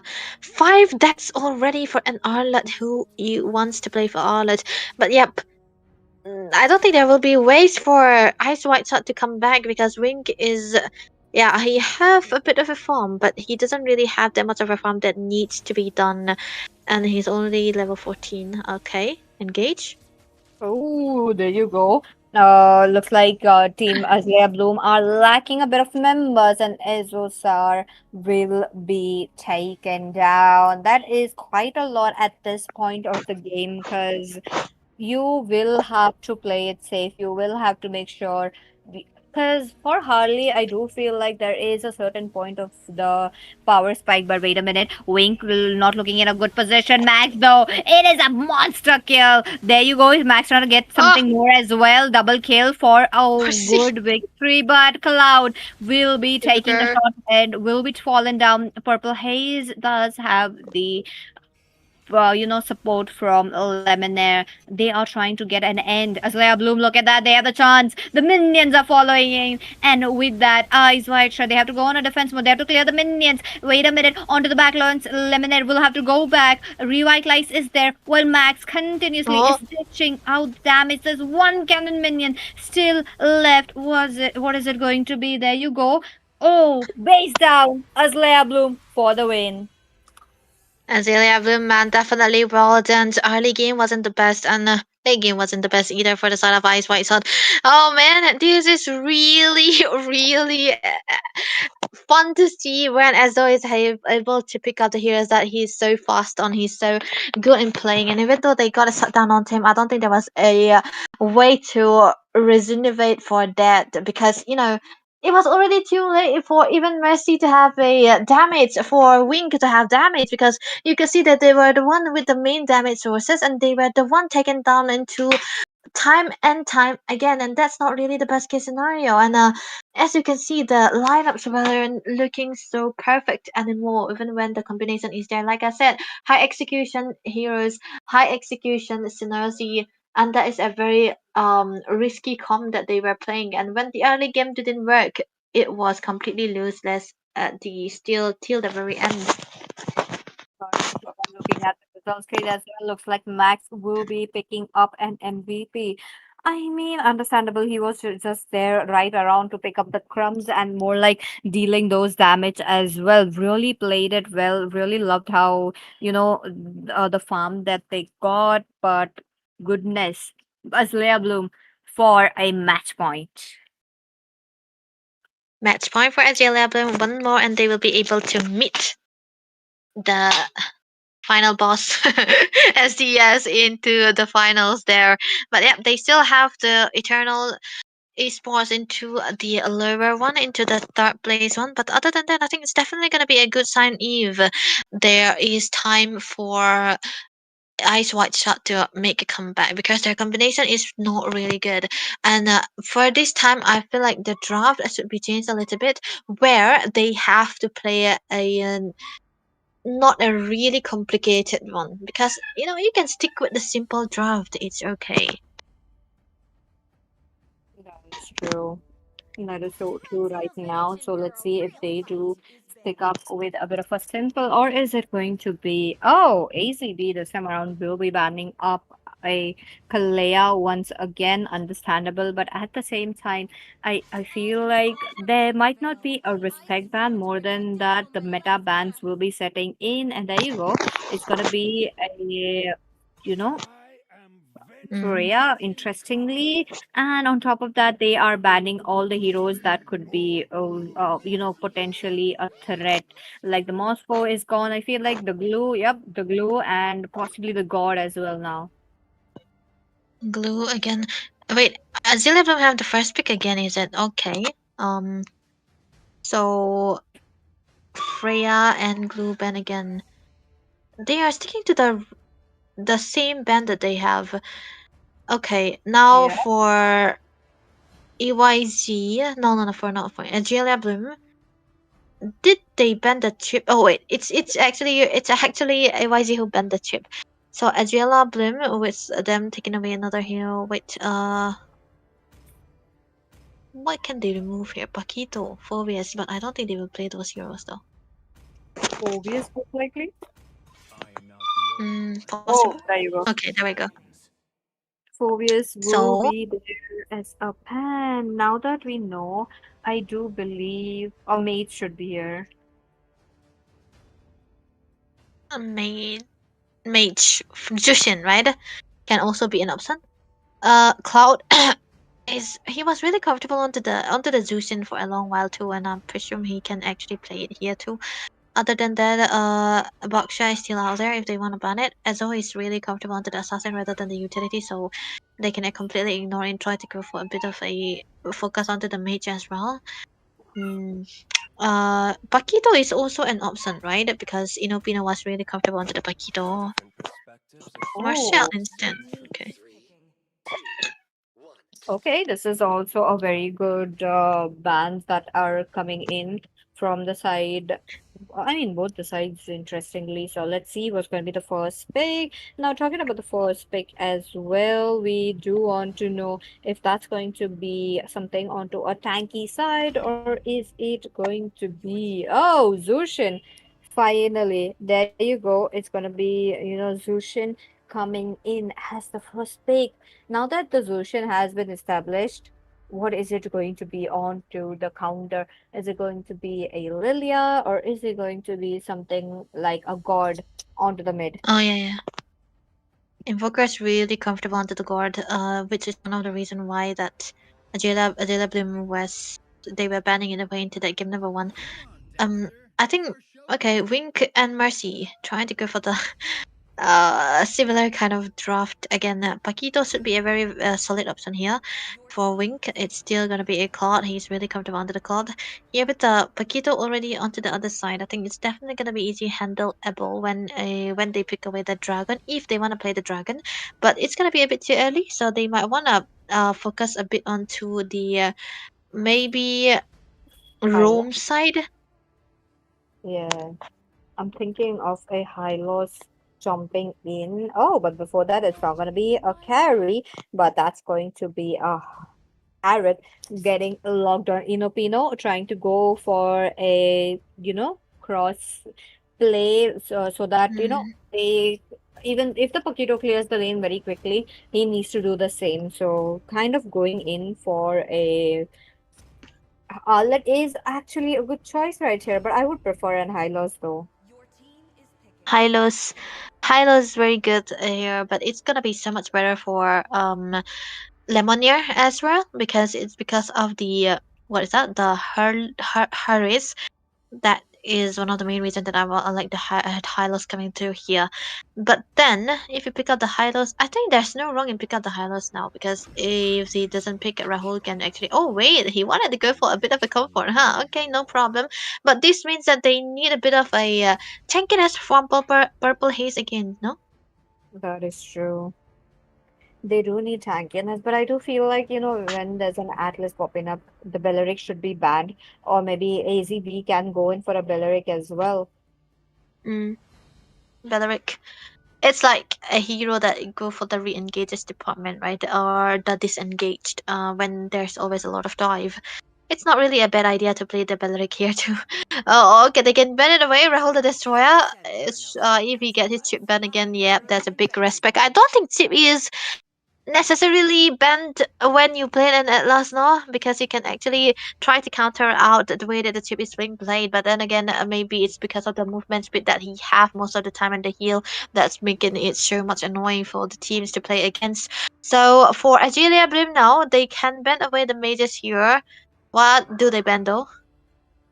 Mm, Oh God, the EU. I feel like the EU should be there as a ban. So let's see if the EU does gets targeted or not. But other than the EU, the Katot Kacha could be also a very good ban. Last game, fabulous AOG was definitely coming in. But there you go. It is going to be an EU. Eve ban definitely a very good decider, a very good call on your part as well. I think Eve is like it was also good into the game number one as well when it was being played in the box. So it's also very good against the Harris. So I think this is also one of the reasons why Azalea Bloom banned it away. Khalid ban. So they're trying to narrow down the amount of roamers that Azalea Bloom is gonna be left with. Okay. Lead out of the way since Laminar picked up the Atlas early on. So that's not going to be another mage getting blocked off from the side of the red. But hey, now that you know the god is not an option, what are they going to pick? A Lilia? But a Lilia, I feel Yeah. like the crowd control might not be there, or maybe a Kadita. Mm. The thing about the Lilia is that yeah, there's no combination with the Atlas, right? So they can go Yeah. for the burst. Oh, there we go. Nice one. This is definitely gonna be a very good burst coming through from the side of Invoker here. It's been really comfortable today. Oh, this time around it's gonna be Agila Blim taking away the formation of EYG and they picked the Baksha here. I don't know about the Baksha and the delayed part, but it's still gonna be okay, especially against the Harris. But now it's gonna be dependent on how Azelia Bloom will be playing here. They are the one with the high execution. They don't have the damage into the mid side. They have a damage into the goal laner, but then the Harris really struggle against the Farsa in lane and then the Baxia as well. So when it comes down to the team fight, it's gonna be dependent on how Ezo is able to set for the team. Let's see, though, ladies and gentlemen, we are right here. That's going to be the drop that you guys have just witnessed while Azalea Bloom are trying to get a spot in the finals, trying to play it along with Shadow Esports. So let's see what is it going to be. Now that one of the side EWZ are trying to get their victory as well. Is it going to be a clean sweep or is it going to be a third match cam? That is what we are here to find out. And with that, ladies and gentlemen, let's go. This is the second match. Yep, second match of the game. A very, very good match point from Azealia Bloom here. Ice White Sut will have to take this game if they want to stay into this tournament as much as possible or get into the finals as well.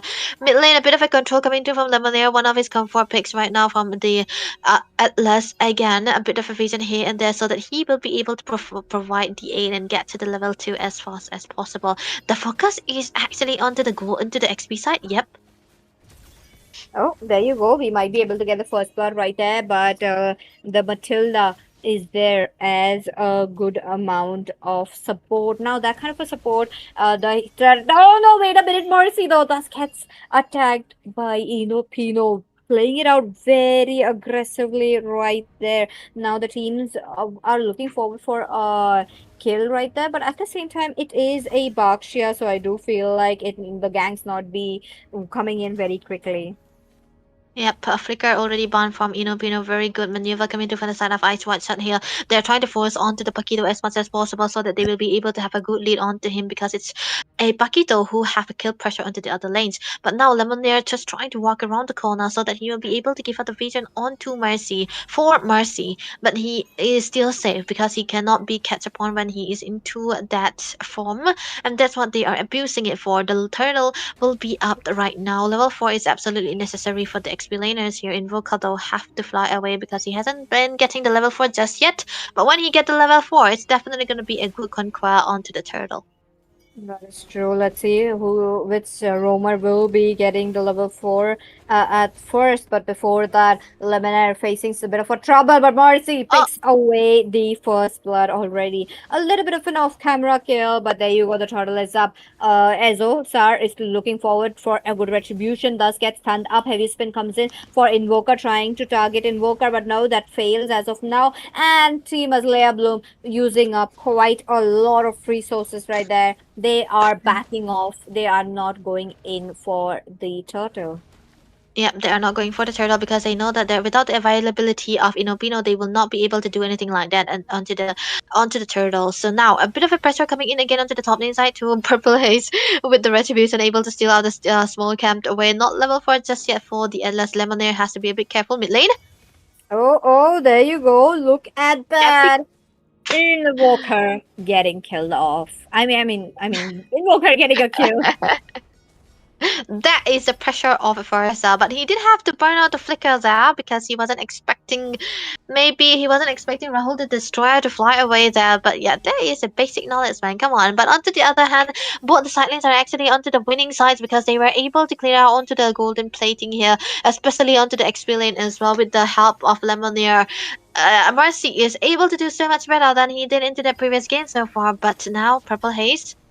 Okay, there you go. Looks like there's going to be a fatal links coming in, and with that, it is going to be Rahul the Destroyer falling down. Ezosar also pops his heavy spin. It does get slowed down by the Baksha. There's just too much damage coming in. Cloud though trying to salvage what is left, but looks like there can't be done anything. And as Leia Bloom, they are trying to back off. Max pops up his Zaman Force. Look at him. He doesn't have any mana. He doesn't have a bit of, damage as well yet. Wants to make sure that he is safe. Oh, wait a minute, Max. Oh, one more hit and gets Mercy. What a kill right there. What a kill, man, especially, but Marcy diving into the turrets and not getting the punch hit. Yeah, not really a best sign. But on the other hand, it's still gonna be better for the side of Azeta Bloom because they were able to get out the golden plating from that turret from Inopino here, and they will be focusing a bit onto the mid side again. A good clearing is definitely gonna be dependent onto the mid laner as well. But Invoker is in a position where he's trying to go a bit for airplane, but he's not gonna be waiting up because the turtle is already gonna be up and he's gonna be needed there. Okay. Okay. Second turtle is up. Now with the second turtle, will Asleya Bloom go for the turtle or not? Let's see. If the team is able to get it on. Oh, there you go. Lemonair. Wait a minute. He does get caught on because of Cloud. And there you go. We are getting a heavy spin. Lemonair taken down. That means Eyes Wide Shut. Their chances of taking the turtle goes down as Leia Bloom will be going in for the turtle. Oh, Mercy though is interested to take down Inopida. Oh no, the final slash was just not aimed on the very wrong direction, and Mercy takes away the turtle for the team. What a steal! But I'm quite sure they are trying to push in more because they know they have the resources. They know they have the flickers to burn as well, and Isaac pausing their team fight. Yep, a wonderful engage just coming to it from Mercy there. It was a very, very good damage that he was able to output onto Inopino, which made it so much easier for Invoker to follow up and have the burst onto the Versa as well. And now they will be able to get onto the top lane turrets here. No much of a situation will be happening there because there's no contest whatsoever or the defense on top of that. And onto the other side, onto that bot lane. EYZ are trying to go for the another lane again. Inopino though, look at him. Okay, mid lane. I do feel like there could be something jumping in for these teams, but at the same time, oh my goodness, heavy spin, really getting very heavy. Mercy flickers out of the way, but Purple Haze will not be able to get out. Two-man fatal link. That was such a very good setup, but Mercy jumps in. I love it at getting a double kill. Max, though, he was able to get one kill right there, but at the same time, why is Lemonade alone right now? He's just trying to zone them away so that they will be able to get out the turret into the mid side and into the bottom lane, I presume. So yeah, it's already cleared out, but Wink trying to steal onto the blue buff. He's being personally very active across the map this time around because previously he wasn't there. But Lemonair, you don't have to overstay your welcome again because that is how he's always gonna get shut down. But yeah, this time around they are into the goal lead, so they have to wait a little bit for that. That is true. Now that the mid lane is gone from the side of Team Leia Bloom, they will be trying to get a bit of Cloud, though. He's gonna get caught on right there. And the stuns is just not it. Purifying out of the way. Still, it did not work because the Fatal Links will be connected to the Cloud. Now that Lemina used up submit. Oh, his back lane, though. Back laners are falling down as well. That is definitely not good. Both the majors out. It's gonna be a 4v4 situation. But Zushin will be coming a little bit, earlier. So let's see what is it going to be. Yep, they already got a turtle here, so that's gonna be a good game now for Ice White Shot.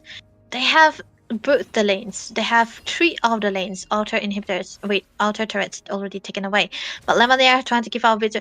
This guy's always playing like this, man. Always be in a position where he isn't supposed to be, and he doesn't get caught, so it's okay. But this time around, Purple Haze trying to go in.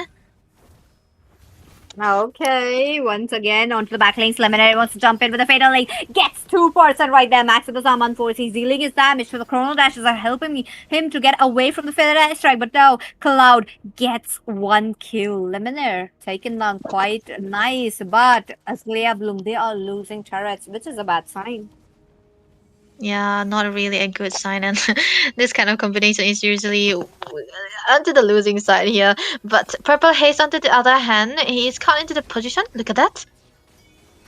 Oh my goodness, there you go. La Purple Haze does get stuck down, it gets pushed backwards as well. Inopino for a double kill. But the turrets though, they are very, very vulnerable for Azalea Bloom. And while Ice White Shot, even though they are the ones, trying to not win the team fights as of now, they are the ones trying to get it. Okay, wait a minute. Inopino, is a bit quite ahead right there and will be punished for that.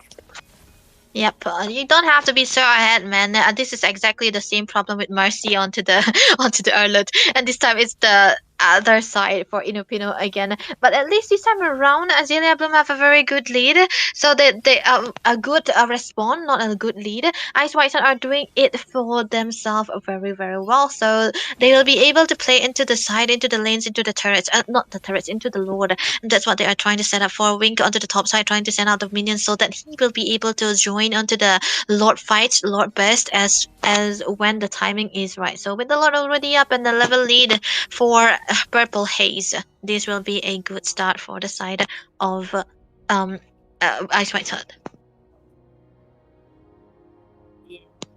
Let's see. Oh, wait a minute. Wait a minute. Zar, though, look at him. He's trying to get near the turret as quickly as possible, but Inopino will be bursted down because of the feather airstrike. There is Lemonade who's trying to get out. Raul the Destroyer as well, looking quite low. Cloud trying to salvage something. Wink with the BMI. Back lanes are vulnerable, but in that manner, he gets out of the way with just a very low HP. Yeah, that was actually a big attempt coming through from the side of Azalea Bloom. They know that they don't have the better of the clearance, so they are trying to go for that contest so that they will at least stay and get something out there, but they haven't been able to do so because Invoker was actually so fast on bursting Inopino down even before he get into the team fight. Very beautifully well done. And now with the Lord coming into the mid lane and the Holy Blessing still standing, they might eventually be able to defend it. But Ice White said they can take at least one inhibitor. That's what they are hoping for. Okay. Okay. Now that we know the teams are just following up, there you go. Ice White Shot. They want a victory onto their hands. Cloud this time around is trying to get the, good.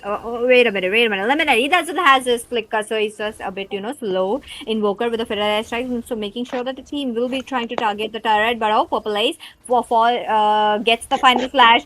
Pino getting that fatal links as well. Lemonade, who makes that play, will be falling down. That was too aggressive. But onto the same note, Purple Haze does get stuck between the members of Azalea Bloom, who's trying to take down Raul the Destroyer, or goes into the hands of the Claude. Claude onto the other hand meets Max, takes away that kill. Purple Haze as well. Now the Sky Piercer is activating from the cloud. Wait a minute, Mercy though. I mean, wait a minute. Was Mercy onto the bot lane? Yeah, he was trying to take that inhibitor, and Oh, as Joe Star, he was so hell bent on defending that too. Amazing though, but it could have been so much better if Ice White Shot did not really force their way into that. They were trying to take at least one inhibitor there. I understand that kind of craving you wanna go, especially when you see the law when you have that. It doesn't really have to matter like that. But Purple Haze, he has to be taken down when his team onto the backlines have been getting taken down again and again. Wink should have been so much better onto this positioning, man. He hasn't been into the position where he has been always in a position where he always got caught, and that is not really what you want to do. It's a Claude after all, and with a flicker on top of that, you don't have to get taken down like that by Claude, who doesn't really have a bit of a burst damage. But another chance for Azalea Bloom to have a comeback though. Oh, let's say Azalea Bloom, they are getting pushed down. Wait a minute, Max, he's having a bit of an easy time because of Rahul the Destroyer with his dashes, but Team Ice White Shut does not want to continue this team fight since Lemonade doesn't have his Fatal Links. Teams will be looking forward for the Lord. They are looking forward for the Lord, and this time around, I think Azalea Bloom might want to try to contest onto the Lord again because they have an Akai, so that Akai will become an handy when with the heavy spins when the Lord is already up. But then onto the other hand, this is always gonna be a Paquito's gameplay. He's always gonna be onto the side and he's trying to set up. Oh, No way, look at that. Once again, looks like Wink will be taken down by Pino. What a good amount of, target system that he has. But wait a minute, Invoker into the safe place is just making sure. Even Purple Haze is just making sure that Invoker won't be taken down. There's a conceal coming in from Invoker who just got the Fatal Links. Collect one member. But the Lord, there you go, SOSR with the heavy spin is just trying to make sure to get his. I mean, the heavy spin was really, really early right there.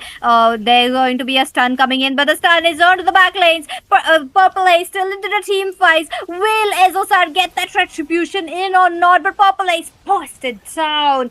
Zar, he's taken down as well. The Lord, what is it going to be? Looks like Max will be taking the Lord, and it is Azalea Bloom finally getting a Lord onto their hands.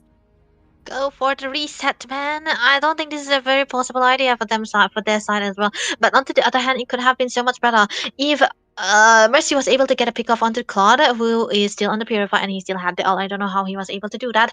But other than that, with the Lord coming through from the side of Azalea Bloom and the inhibitor cracked open into the mid side, Ice White Shot still have a chance to defend this. But it's definitely not gonna be how it was 5 minutes ago. Because if they were resetting onto the Lord, Mercy can actually just stay into the side of Azalea Bloom and wait for the minions to come through. And yeah, I think Azalea Bloom were not letting them reset onto that Lord again. Okay. So far looking good. Invoker with the Philadelphia strike trying to clear the lanes as quickly as possible. Max, though, he's finding a way. But Azalea Bloom, they're realizing the minions are there. They have to get out. Picks up Lemonade, and with that the turret are gonna get targeted. There you go. Looks like Azalea Bloom are getting a bit of a comeback, but Wink being very, very safe against Inopino. He knows Inopino will be targeting Wink, so there you go. Zar, wait a minute. He's finding a opportunity, but wait a minute. Raul the Destroyer taking out too much damage onto the back lanes. He's healing it up. Where is the anti-heal though? I mean, I do understand that Blackshaw is trying to get the anti-heal with the ultimate, but I do feel like one is much needed, and I do think Invoker does have it, but why didn't it activate? Yeah, that's what I'm kind of surprised to see. But other than that, everything doesn't really look. Oh wait, what is happening? Invoker once again, Federer strike 2-man Oh, fatal links. That is really looking good. They take out the max. That is the main memo for us, Slayer Blue. And this is where Eyes White Shot are trying to make a comeback. Look at that. Oh, Raul the Destroyer with the flicker. He's kind of missed out on his dash. He kind of dashed onto the wall, but the walls were not able to get in. But he's healing it up. The Purple Haze is going in for the slows, and the chase might be futile. But Wink as well as Lemonade, they setting their eyes onto the crystal, while Cloud is trying to make sure that the minions are out of the way. the minions are out of the way, and now this can be a turnaround for the side of Ice White Shot again. How many turnarounds are we gonna see in this game, man? And Julia Blim having a good comeback as well, and onto the other side, Ice White Shot also did that, and both of the teams are so good in overstaying their welcome into each other's bases. That cannot really happen. But you know what? I would say it's better for Azalea Bloom here because they are able to take out onto the top lane inhibitor, which means that the long lane setup will be so much easier. But onto the other hand, again, Ice White Shot, they have a better chance because the Lord is into the top lane side and they have a very good lane onto the bottom. They will be able to take it out. Marcy can actually set out to the long lanes, take a free inhibitor because the inhibitor is almost just standing by a thread. When Invoker takes down too much damage. I really like the idea of Mercy trying to take the inhibitor, but he's much needed. He needs to jump into the team fight. They need the damage, but wait a minute.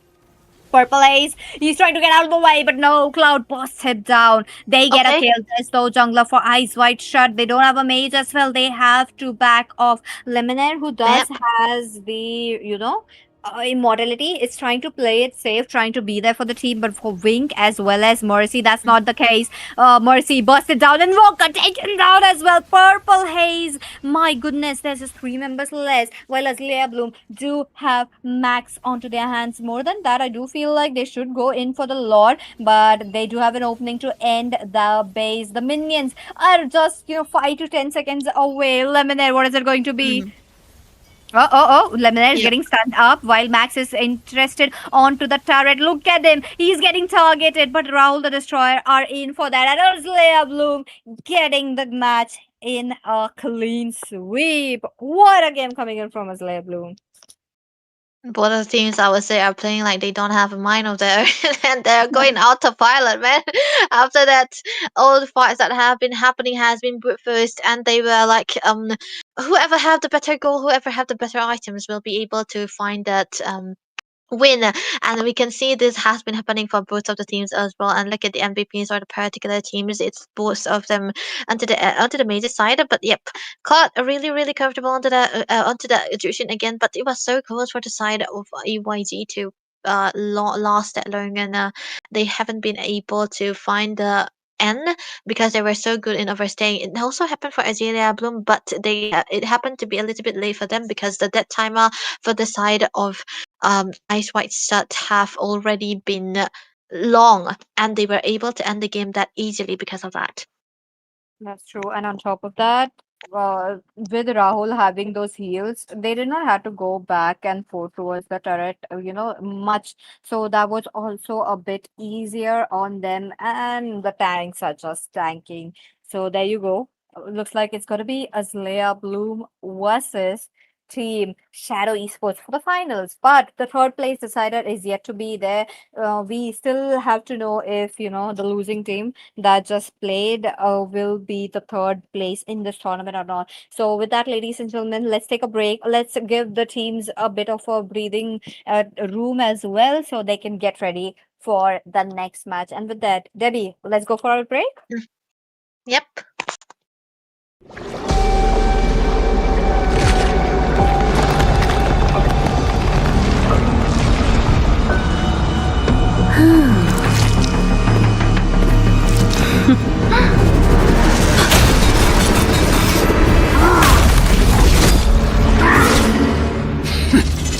Does the Lord of Lava also crave the Sovereign's blood?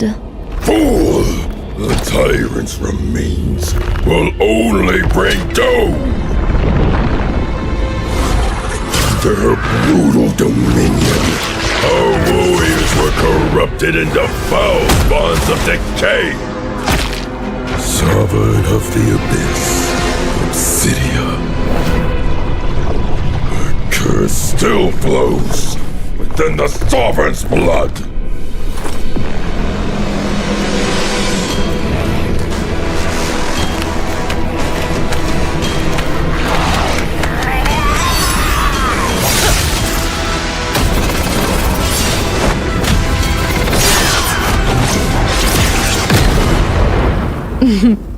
Such loyal little puppets, aren't you?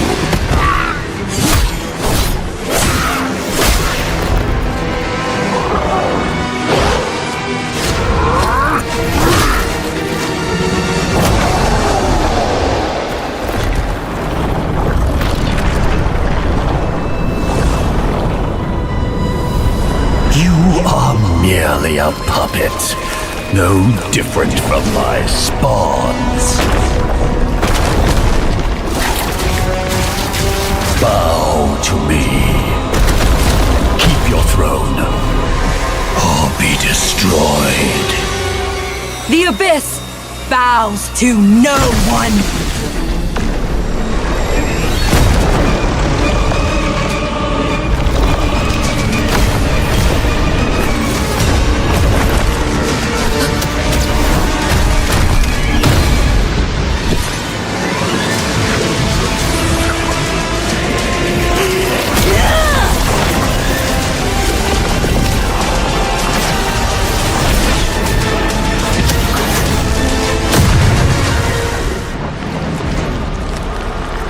For the abyss!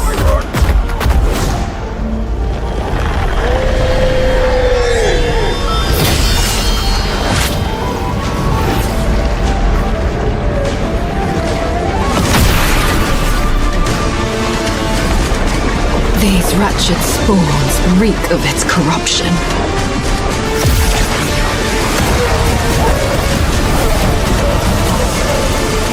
Your sovereign has a god to kill.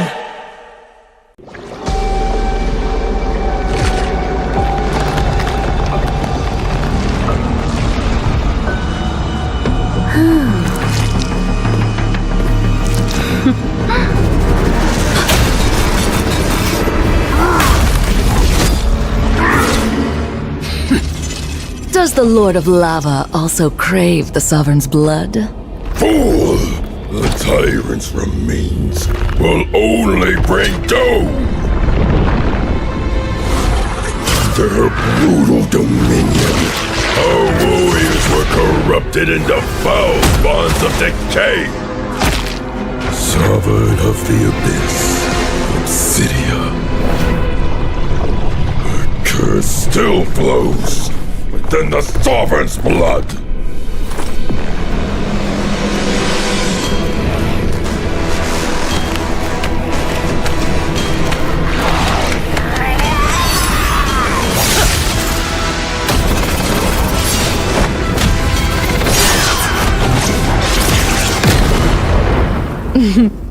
Such loyal little puppets, aren't you?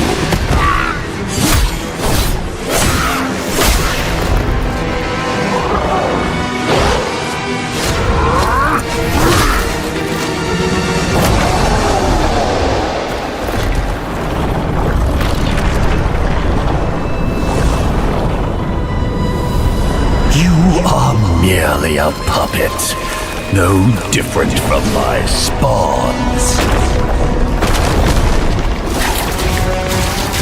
Bow to me. Keep your throne, or be destroyed. The abyss bows to no one.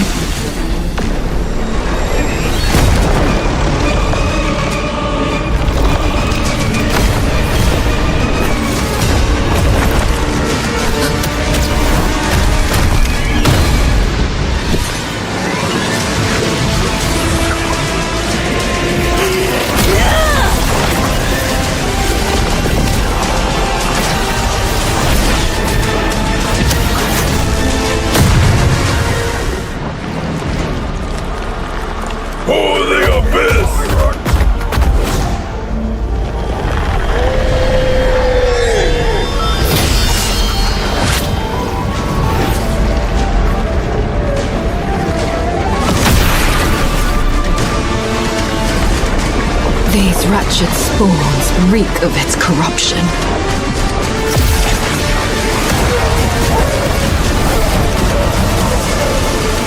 Your sovereign has a god to kill.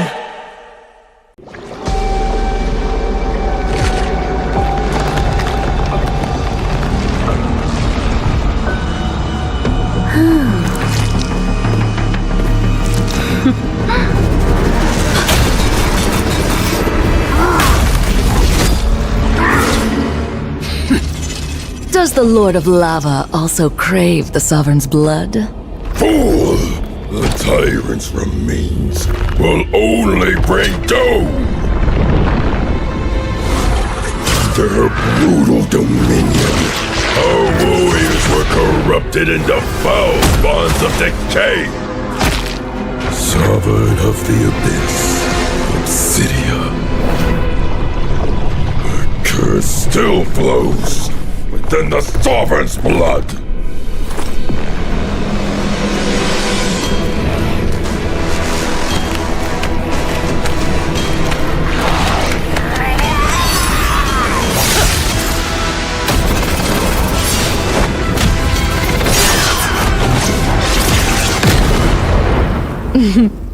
Such loyal little puppets, aren't you?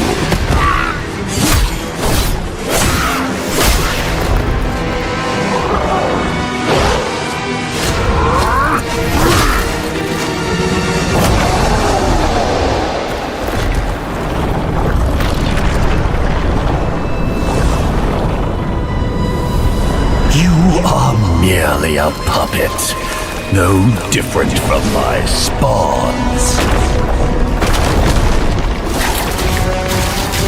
Bow to me. Keep your throne, or be destroyed. The Abyss bows to no one.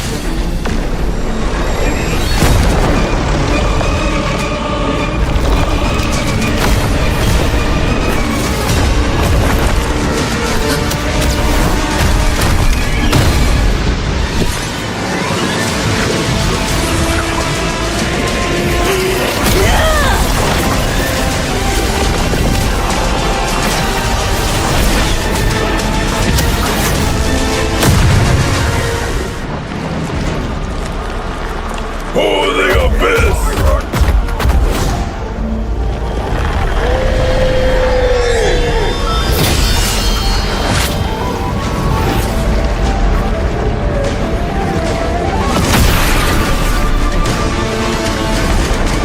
These wretched spawns reek of its corruption.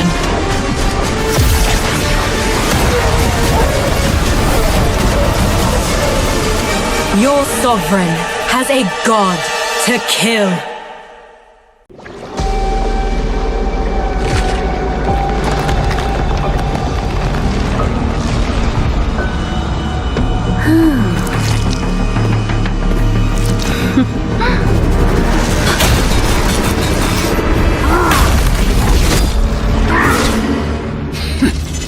Does the Lord of Lava also crave the Sovereign's blood?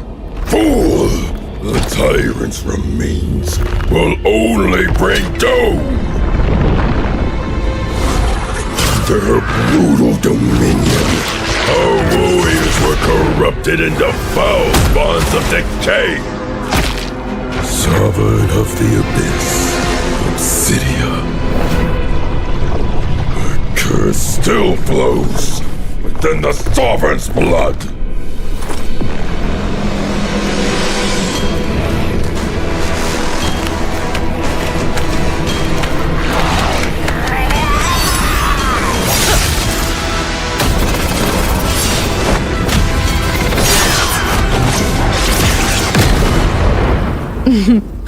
Such loyal little puppets, aren't you?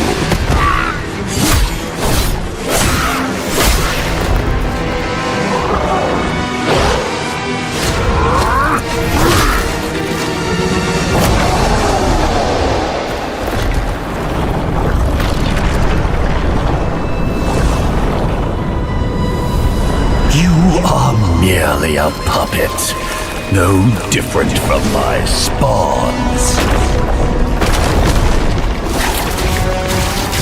Bow to me. Keep your throne, or be destroyed.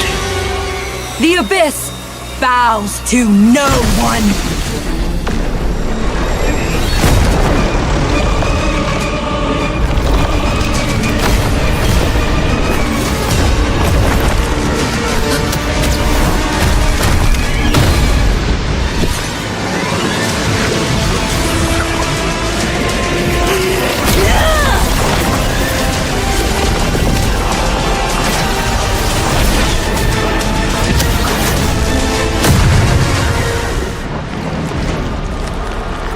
For the abyss!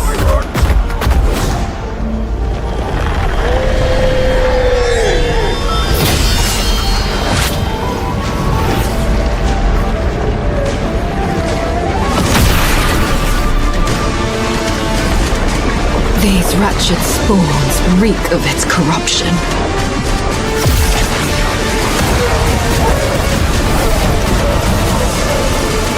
Your sovereign has a god to kill.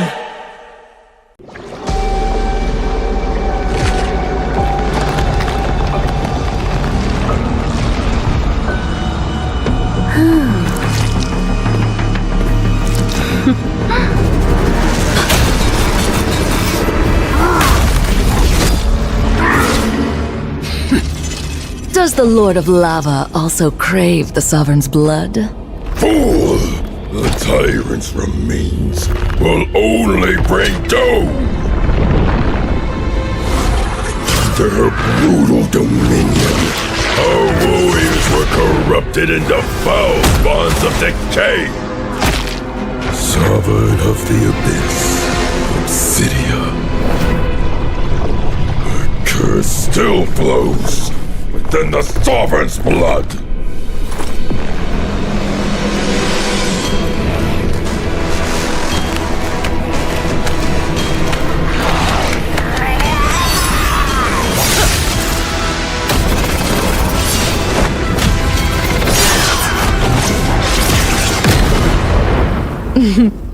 Such loyal little puppets, aren't you?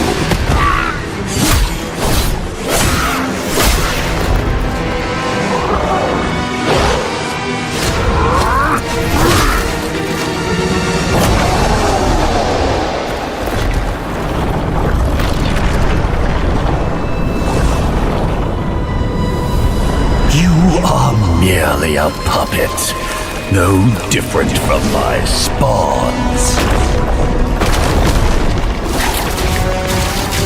Bow to me. Keep your throne, or be destroyed. The abyss bows to no one.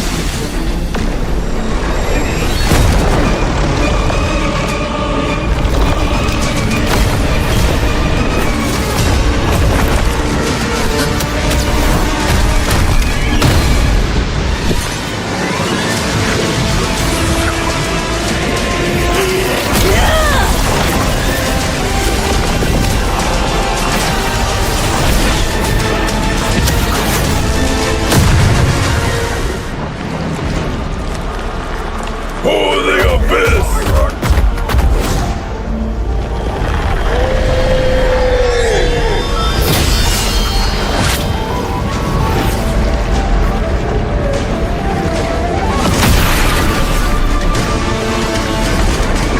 These wretched spawns reek of its corruption.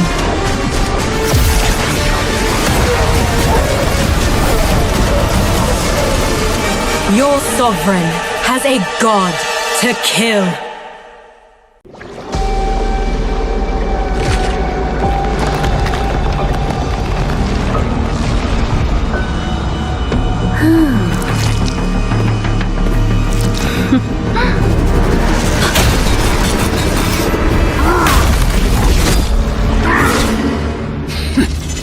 Does the Lord of Lava also crave the Sovereign's blood? Fool! The tyrant's remains will only bring doom! Their brutal dominion. Our warriors were corrupted into foul bonds of decay. Sovereign of the Abyss, Obsidia. The curse still flows within the Sovereign's blood.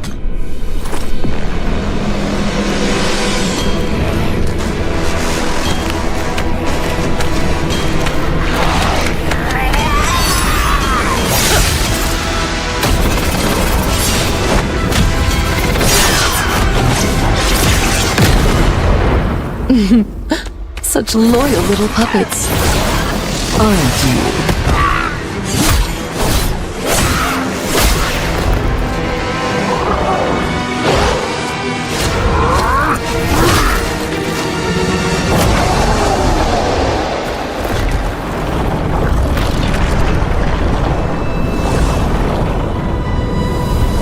You are merely a puppet, no different from my spawns. Bow to me. Keep your throne, or be destroyed.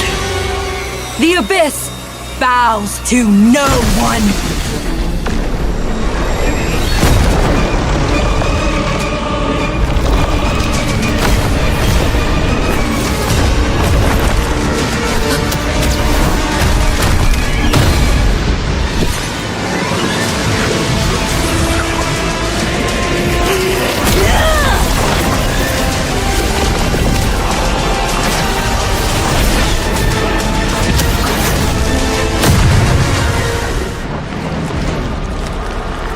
For the Abyss!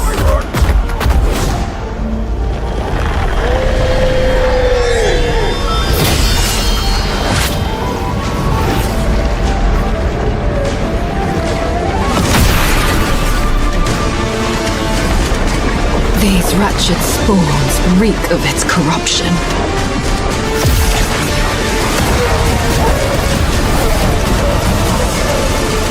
Your sovereign has a god to kill.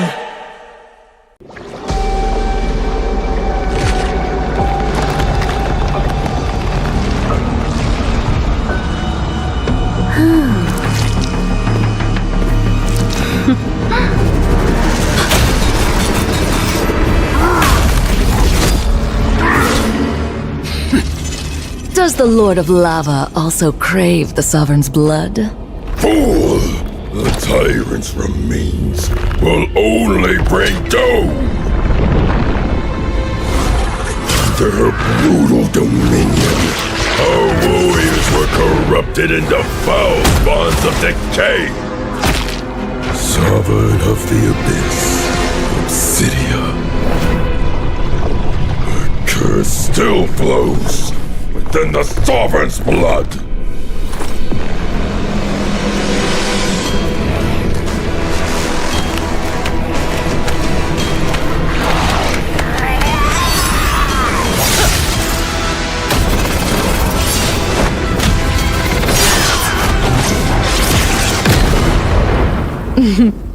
Such loyal little puppets, aren't you?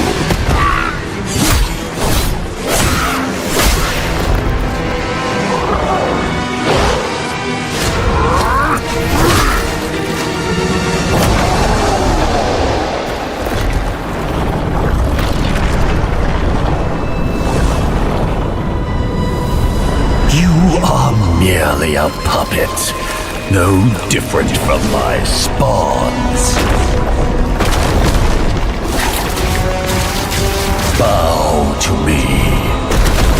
Keep your throne, or be destroyed. The Abyss bows to no one.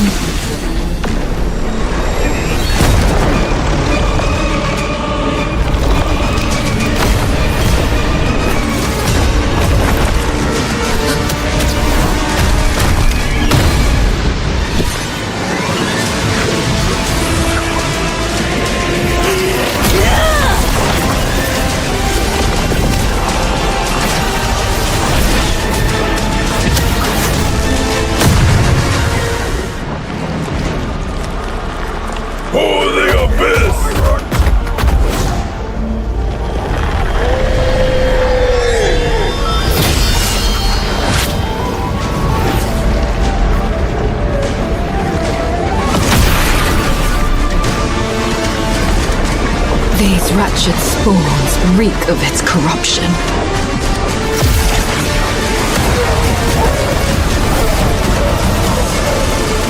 Your sovereign has a god to kill.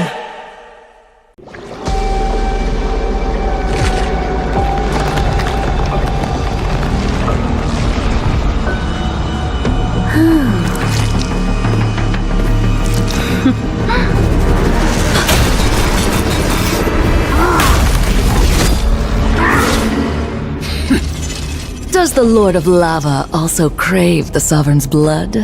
Fool! The tyrant's remains will only bring doom! Their brutal dominion, our warriors were corrupted into foul bonds of decay! Sovereign of the Abyss, Obsidia. The curse still flows within the Sovereign's blood!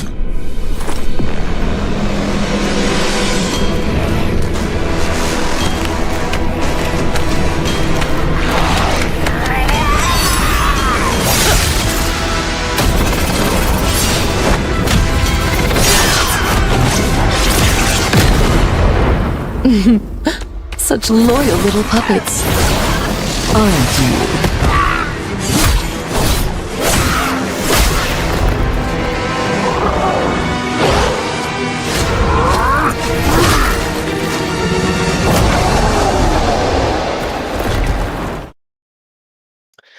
Ladies and gentlemen, good evening and welcome to the final event of the night. It's going to be the third place deciding game between Team Eternal Esports and Team EYZ, Eyes Wide Shut. And right now, obviously, onto the casting desk, it is going to be myself, Ray, going to be joined by none other than Sarah.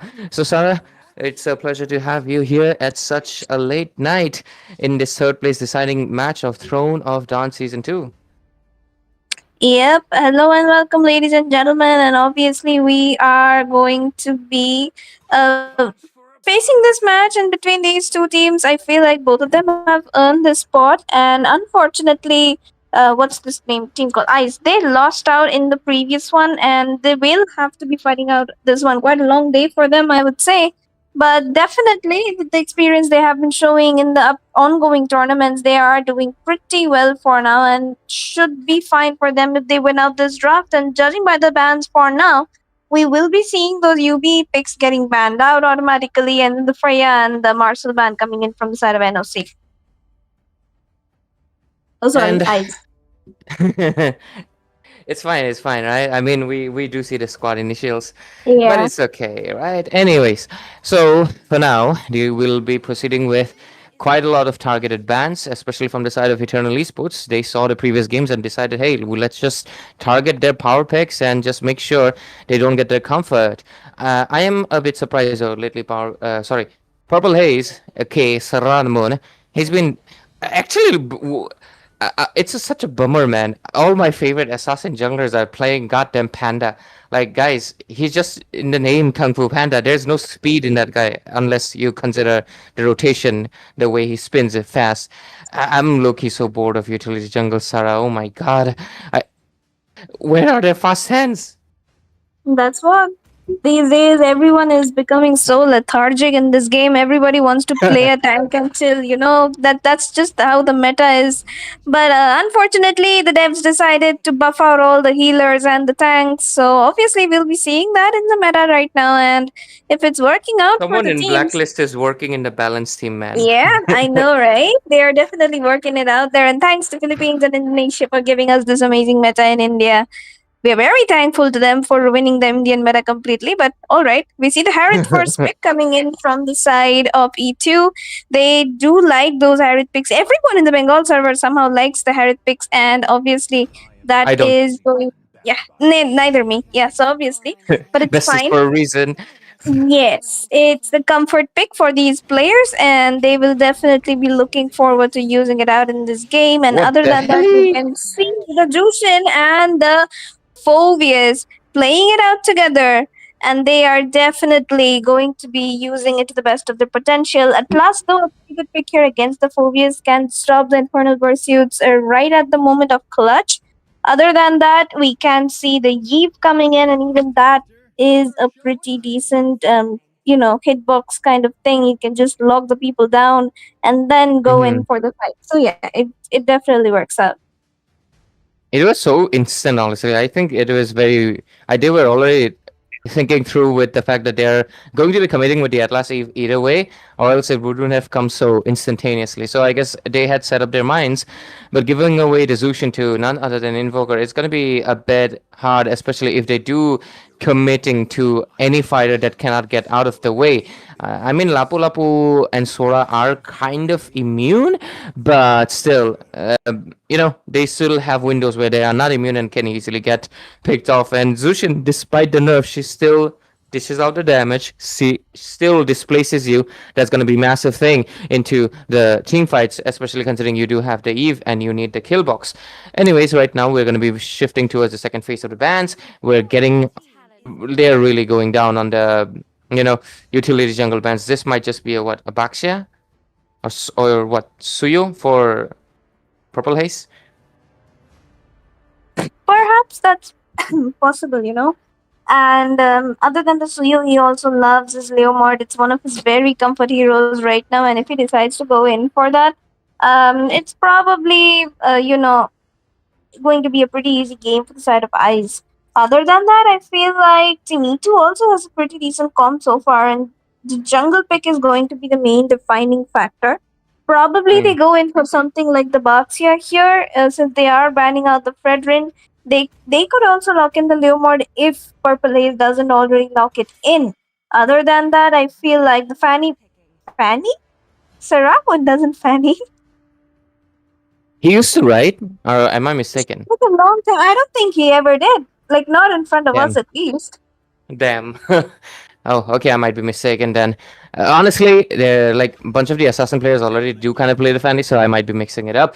But anyways, Wuzen will most likely go for an assassin right here because their composition does feel like it needs to take care of the backline. You need someone to take care of the Claude and the Zushin. So an assassin, most likely the Ling or the Lancelot, could be coming in right now. I feel like he's just wasting his time on the Hellcut, but yeah, whatever. Let's see the XP lane option though. He's fighting the Phobius. Terizla would be a very solid option because you technically don't have a lot of dash and you have a bunch of sustain, and he cannot take you out easily. That's what the Terizla is again a decent option, but the problem is that every second skill cast coming in from Terizla triggers the passive for the Fulvius and Okay, charges up to the Infernal Pursuit even more. there we go. But Guzan decides to go in for the Ling. That's a pretty decent choice here against the Jushin, and the Claude can disrupt the Blazing Duet as well. But Wink's gameplay itself is not a teamfight oriented gameplay, so Ling would have to go in for the split push, Split. obviously. And yeah, that's a very funny looking model for our Yisun Shin. But that's going to be definitely a Yisun Shin jungle for the side of Team Ice. That so far it looks pretty good for these players, and if everything goes well, they might be looking forward to a very interesting match because both the teams were very team fight oriented comp, but their main carry players, the damage dealers, the goal laners and the junglers will have to go in for the split. Wink loves to split. To counter that, the Ling needs to go in for the split, which means that he can only come back into the team fights to finish off what's left. So rest of the time, his goal laner would have to do the damage. But so far, so good. It looks pretty okay-ish for now. Let's see how it works out though for these teams. Yeah, and I think it's going to be pretty interesting on how they are well executing the fact that there's a Zushin in front in the team fights. Terizla also is absolutely weak considering he's slow as hell and he can be easily picked off, and there's going to be a lot of HP based damage. So those things considered, Terizla has to watch out in the team fights and only engage when he perhaps has the flicker with the penalty zone. Ling, on the other hand, just like you said, if he's trying to aim for a Zushin, he'll be active into the team fights, and if he's trying to aim for the Claude, Wink playstyle, considering he tries to go for his splits, he'll have to be a little bit more busy towards the laning phase, which kind of does thwart his farming slightly bit. But with all those things considered, right now we're looking forward to obviously diving into the Land of Dawn. Sarah is my savior today, or else I would have been the play-by-play talent. I do not want to be play-by-play while my throat is recovering. So thank you, Sarah, for coming and saving me at the last second. And wow, your name, when did it get two A's? It's not Sarah, it's Sarah. It's Arjun's special moment. Let's just thank him for that. But other than that, I feel like, alright, this game it's pretty decent. The drafts, I like it. The goal line matchup is also fairly equal between the two teams, but it's the jungle I'm more interested at because early game to mid game, Link can win against the Yasunshin if the Yasunshin misses out on the board. But late game onwards, the amount of crit which they do is practically the same. So technically speaking, the what's it called? The Yisunshin should be winning it out into the jungle phase. But if that does not work out, then we'll have to see what these people decide to do. Today, obviously, I saw a really bad gameplay of a YSS earlier, and I was like, damn, how can you fumble? So hopefully that does not happen. And I think YSS people are right now playing so much team fight. People forget YSS is not team fight. This guy is the farmer to the max. You just farm, bro. Literally farm, and the moment you are 5 levels ahead, that's when you come in and just kill everyone. That's literally how the classic YSS gameplay has been for the longest time, and I believe until they, I guess, literally change everything about him, like the whole mechanic. He's just gonna be doing the same thing. But anyways, what's taking so long, guys? We are waiting for the Land of Dawn. That's exactly what we are waiting for. And while the loading screen's taking its own sweet time, and I believe it's one of the players just, experimenting a little bit here and there, we Smiling. should be, yeah, we should be just discussing the prospects that third place NOC, sorry, IS, they did so well in the match before, but somehow it did not work out. And other than that, I feel like they could have done things better their way. They couldn't. They missed out a little bit. But for now, they are here into the final game for the third place matchup, and already we can see the score being 2-2, and the early aggression is already coming in. Tempest of Blades gets used up by the Ling there. At last, trying to go in for the stun, but decides to go in the completely opposite way. So for now, Yasunshin gets a kill. Ling, he still needs to farm up, which he isn't doing much, and he's getting constantly invaded, eyes wide shut, showing their experience quite well. Yep. Capitalizing on the fact that there's a Ling and he's vulnerable, and just invade the heck out of it and just make sure to deny the farm. Right now, Masarap does go for a good penalty zone. Yep, that's going to be a good fight indeed. RWM comes in as well. It's a very good RWM placement. Ling gets a kill onto Lemonair, and he is running to the best of his abilities to do as much as he can, and he will survive for now. And both the teams, they decide to disengage. 3-4-3, the score is, it's pretty much equal, but I wouldn't say equal considering the fact that Wuzen has gotten a lot of, invasions towards his jungle. But one good thing is that he is not dead. That's the bonus point. He is on 2 kills instead. He basically having 66% of team fight. What, mid lane? Oh, okay, we can see a kill being picked up onto the Atlas. Power of having a Jushin, I believe, onto your hand. But other than that, so far, it looks pretty average for the side of Team Eyes and Team Eternal Esports. They are just doing their thing. They wanna go in for those neutral fights, get a pick off here and there. Yasunshin will be using up his ultimate as well. The turtle contest, though, Eyes Wide Shut, they aren't really getting contested much because the jungler is far off towards his red. So obviously they will be getting that farm lead. 2000 already into their hands, and Invoker already picks up onto his Sky Piercer, which is a big achievement into the early game. Link tried go in for Wink right there, and he should be able to find the killing spree quite easily. But the fight isn't over though. Shut down immediately. Caster's Curse coming into clutch for the side of Eyes Wide Shut as they manage to shut down the Link from that situation. Yeah, and it also makes sense the fact that his S1 seems to be didn't really get the full cooldown right there, and I think his purple is gone also, right? So, yep. No purple, no energy, no nothing, and that Ling is just a vulnerable sitting duck, just waiting to be taken mid lane though. Yeah, big fight comes in under the tier 2 tower. That too, they get one though, and they will be trying to run as far as possible. Carrot goes in for the fight, it's quite low. Is fighting for the last breath, but he is going to survive. But Masarap is going to pick up a kill onto the Khalid right there, and they are definitely still battling it out. The mid lane tower is kind of wide open, and they do not really want it right now because, yeah, they know the minions can be cleared out. Bottom lane, though, Terizla will be fighting it out against Wink as they try and, take down the tower. But so far, so good. So far, so good for them. It does look a bit equal on the kills. On the goal side, though, the side of EYZ, it is EWS, right? What is it? I mean, I guess I is right, yeah, but EWS, yeah, EWS are right now with that 2 to 3,000 goal advantage. That's really giving them the bit of an edge right now. Harith on the top lane, that is really close to comfort.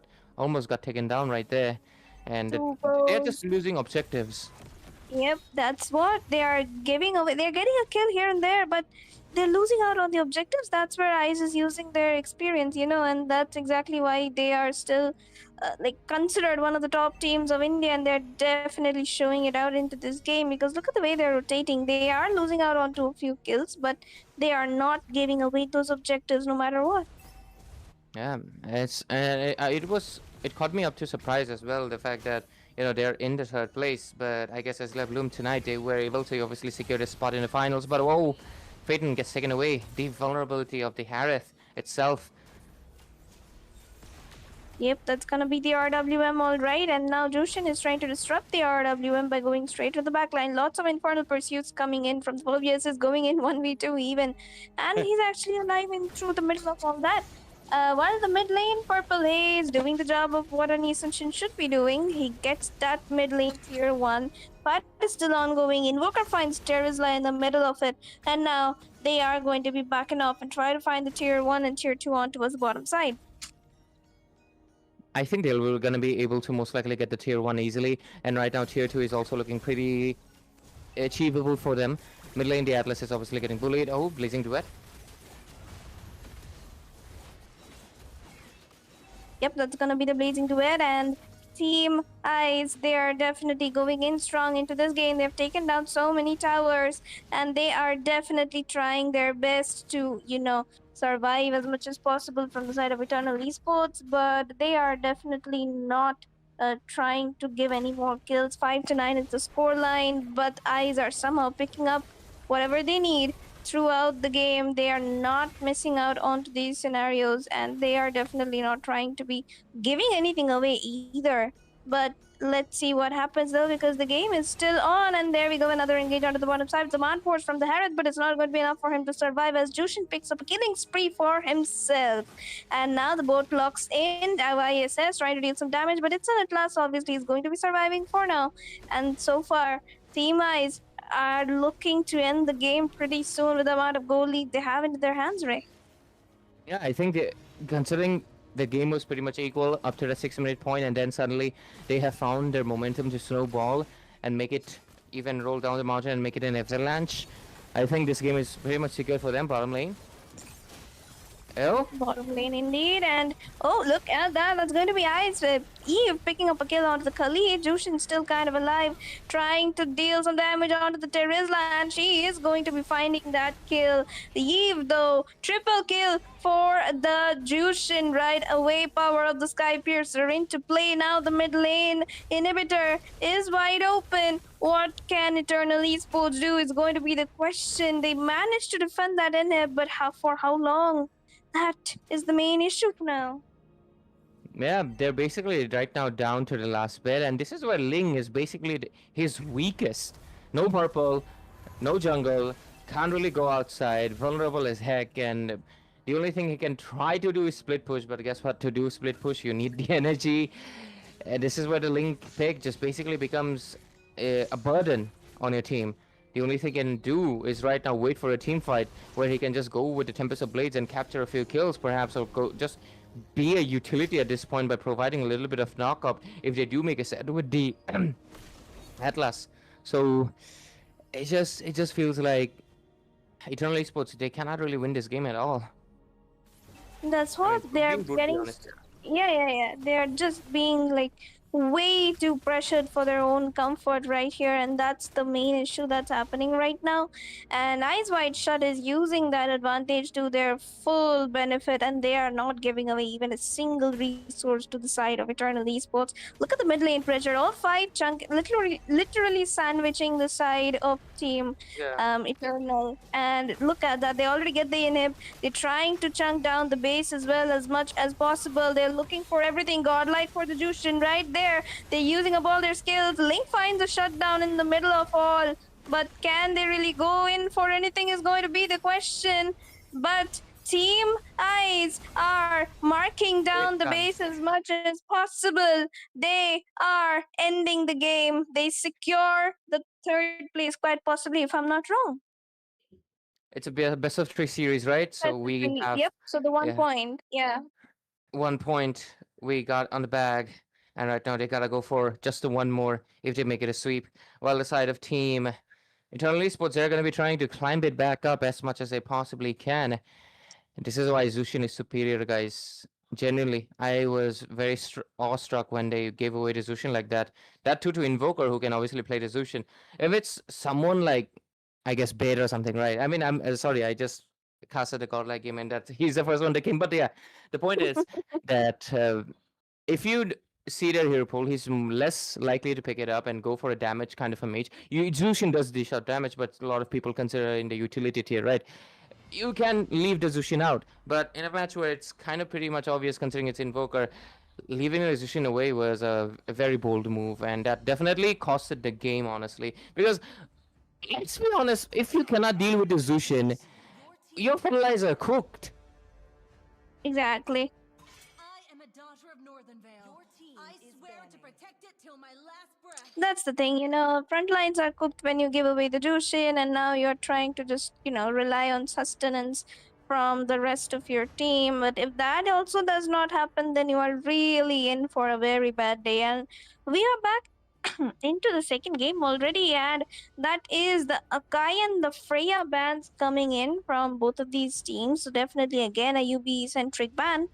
It looks okay though. It looks pretty decent for both of the teams, depending on what they did in the first game. And if Eternal Esports just focuses on their rotations a bit and take less fights as compared to before, then I feel like they would be doing a better job in a way as compared to what they did in the game before. I agree with you on that one, Sarah. And right now, they are going to be following it the same route. They do have the first pick. Looks like they chose the first pick on both games. And does UIZ do they play in Delhi? No, they're Bengal. Okay, so they lost toss twice. That's crazy. But they need the Sarah buff. Yeah, Sarah never loses No, tosses. man, Sarah is also losing all tosses these days. Damn. Maybe it's karma, you know. People forget that Yeah. when you win a lot, you also tend to lose a lot to balance it out, Yep. right? So yeah. Anyways, next ban. I believe E2 right now, they're taking their time. They're definitely considering like what to do with the Zushin right now. They're most likely either going to ban it out or okay, they actually think the Phobius is gonna be the main issue. Interesting. Yeah, the Phobius. Excuse me. I think they kind of won the Harrods for themselves again. So, the Harrod pick last game did. Well, I mean, he was trying his best though.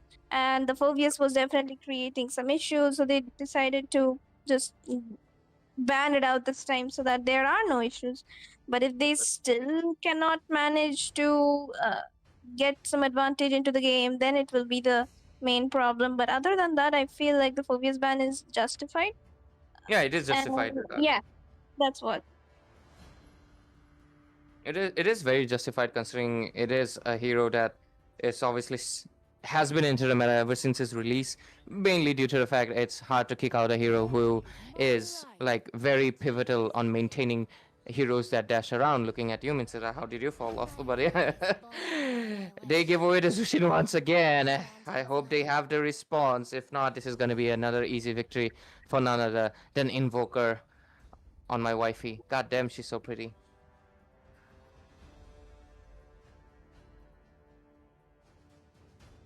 Star's also thinking a compliment, guys. That's all.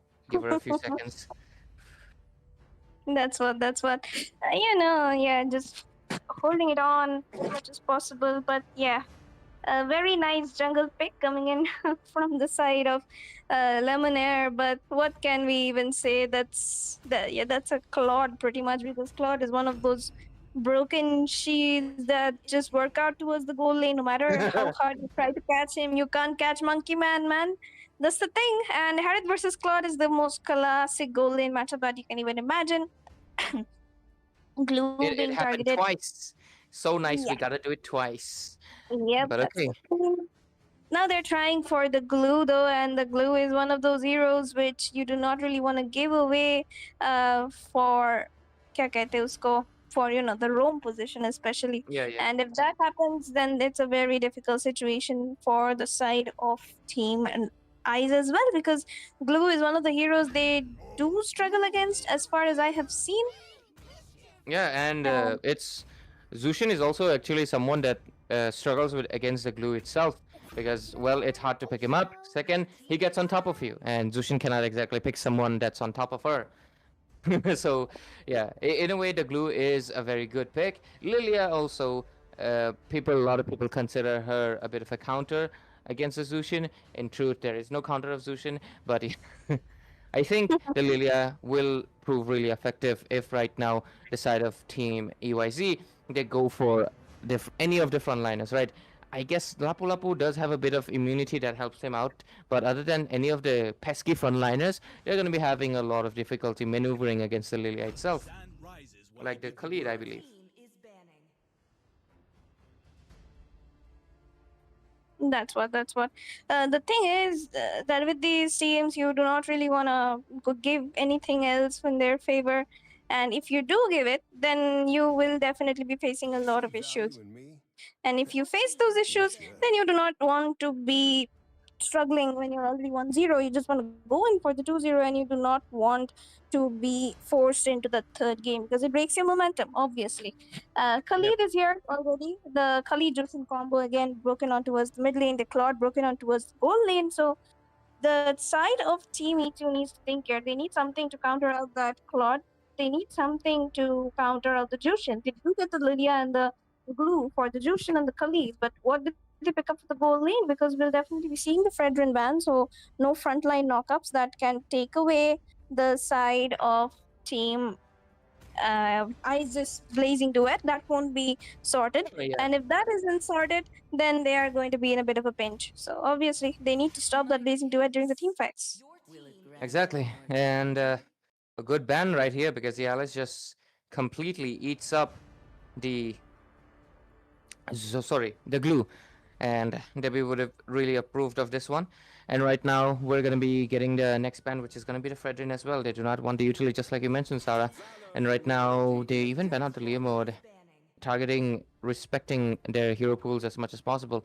Last ban, is it going to be what can they possibly ban out right now? Because I don't think YSS is something you exactly need to ban out, right? Yeah. YSS is something they need to take out because the YSS was an issue in the previous game, and YSS is one of those picks which give you an issue into the game as well. So obviously, again, one of those choices you need to take out, and you are trying to take out as well, and you definitely don't want to be giving anything of those away. And if you do give those away, then you will be struggling a lot again, as I mentioned. So obviously, so far it looks pretty good for the side of Team. What's the again? I'm forgetting the name. Team Eternal Eternal versus Esports. yes, again versus Ice. And it's okay for now, though the draft again looks a little bit in favor of Team Ice like they did in the previous game.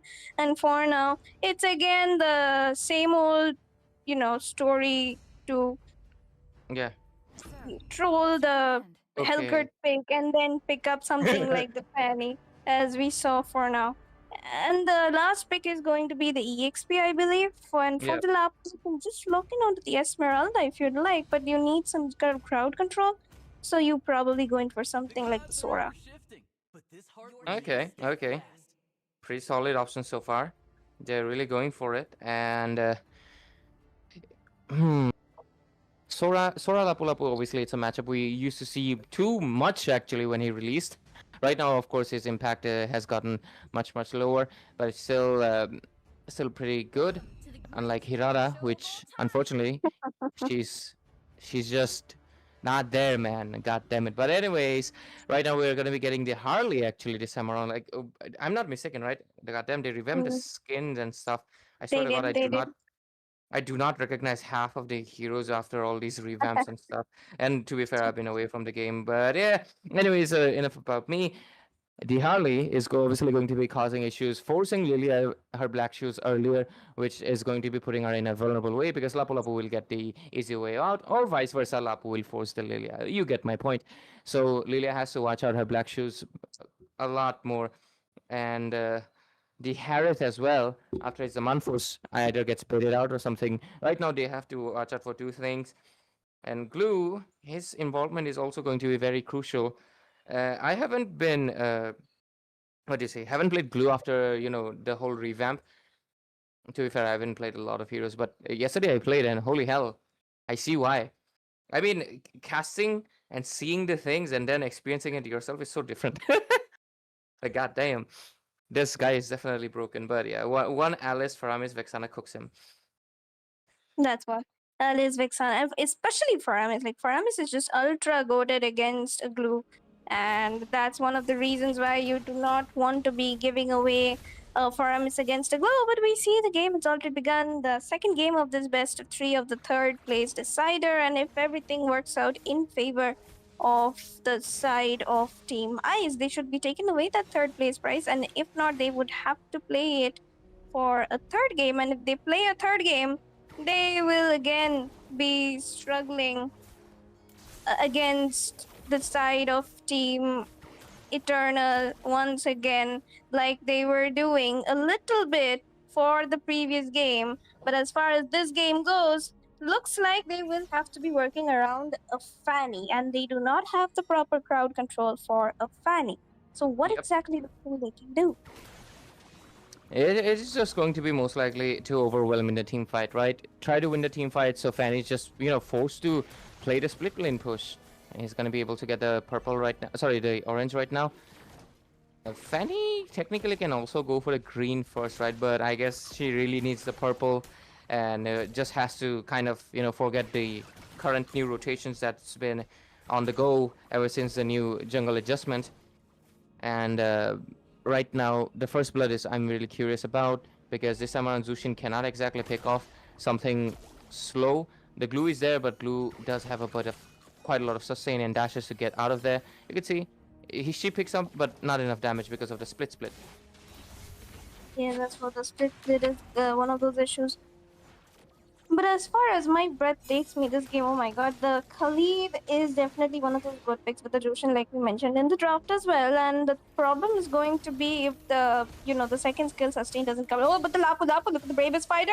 He gets the first blood onto Lux immediately, though. There was no practical counter for it. Sora does have the Thunder Fist ultimate, and now Ow, Khalid is damn. going to get Wilson as Masarab strikes back onto Mercy. Jushin, no mistake, and Jushin will be able to secure that kill. He's still sustaining through it all. Wow, and the glue is gonna miss, but Harley won't, so Harley's going to pick up that kill immediately. And now the glue is back out to try and give some backup for his team, try to provide some vision onto the turtle, but this time the turtle should be going into the hands of Ice White Shot. Yep. And with all these things considered, the side of EYZ have once again taken the lead quite a bit, even against the Fanny. She's not able to really provide much because guess what? Fanny, the only one she can honestly take down is Wink, and Wink has Flicker, and it's not easy to catch a Cloud with a Flicker. It's like double the dash, right? And then Harley, dash, Zushin. You're not going to be able to easily catch a Zushin. Zushin cannot bother the Fanny, but vice versa. Fanny cannot easily take out the Zushin itself, unless obviously she had Snowball, which she hasn't. Yeah. She wants to snowball, but she hasn't been able to. That's the thing. If the Fanny and the Jushin, both of them don't find the early snowball, it's definitely not gonna be working out for these teams. But the look at the Sora once again left a bit alone towards his lane, dodged the early ultimate for a bit. Can he survive though? Is going to be the question. He actually does, and he's trying to. Oh. I mean, He should have just backed off, leaving the tower, but okay. Yep, I think he kind of. I think he was trying to retreat, but yeah, it just did not work out at all. The score is 4-4, 4 minutes into the game, and right now you can clearly see actually the map pressure slowly coming into the side of Eternal Esports because EYZ they're forcing all across them throughout the map, and it looks like we'll have a bit of a technical issue, but hopefully we're gonna be coming back to the game pretty soon.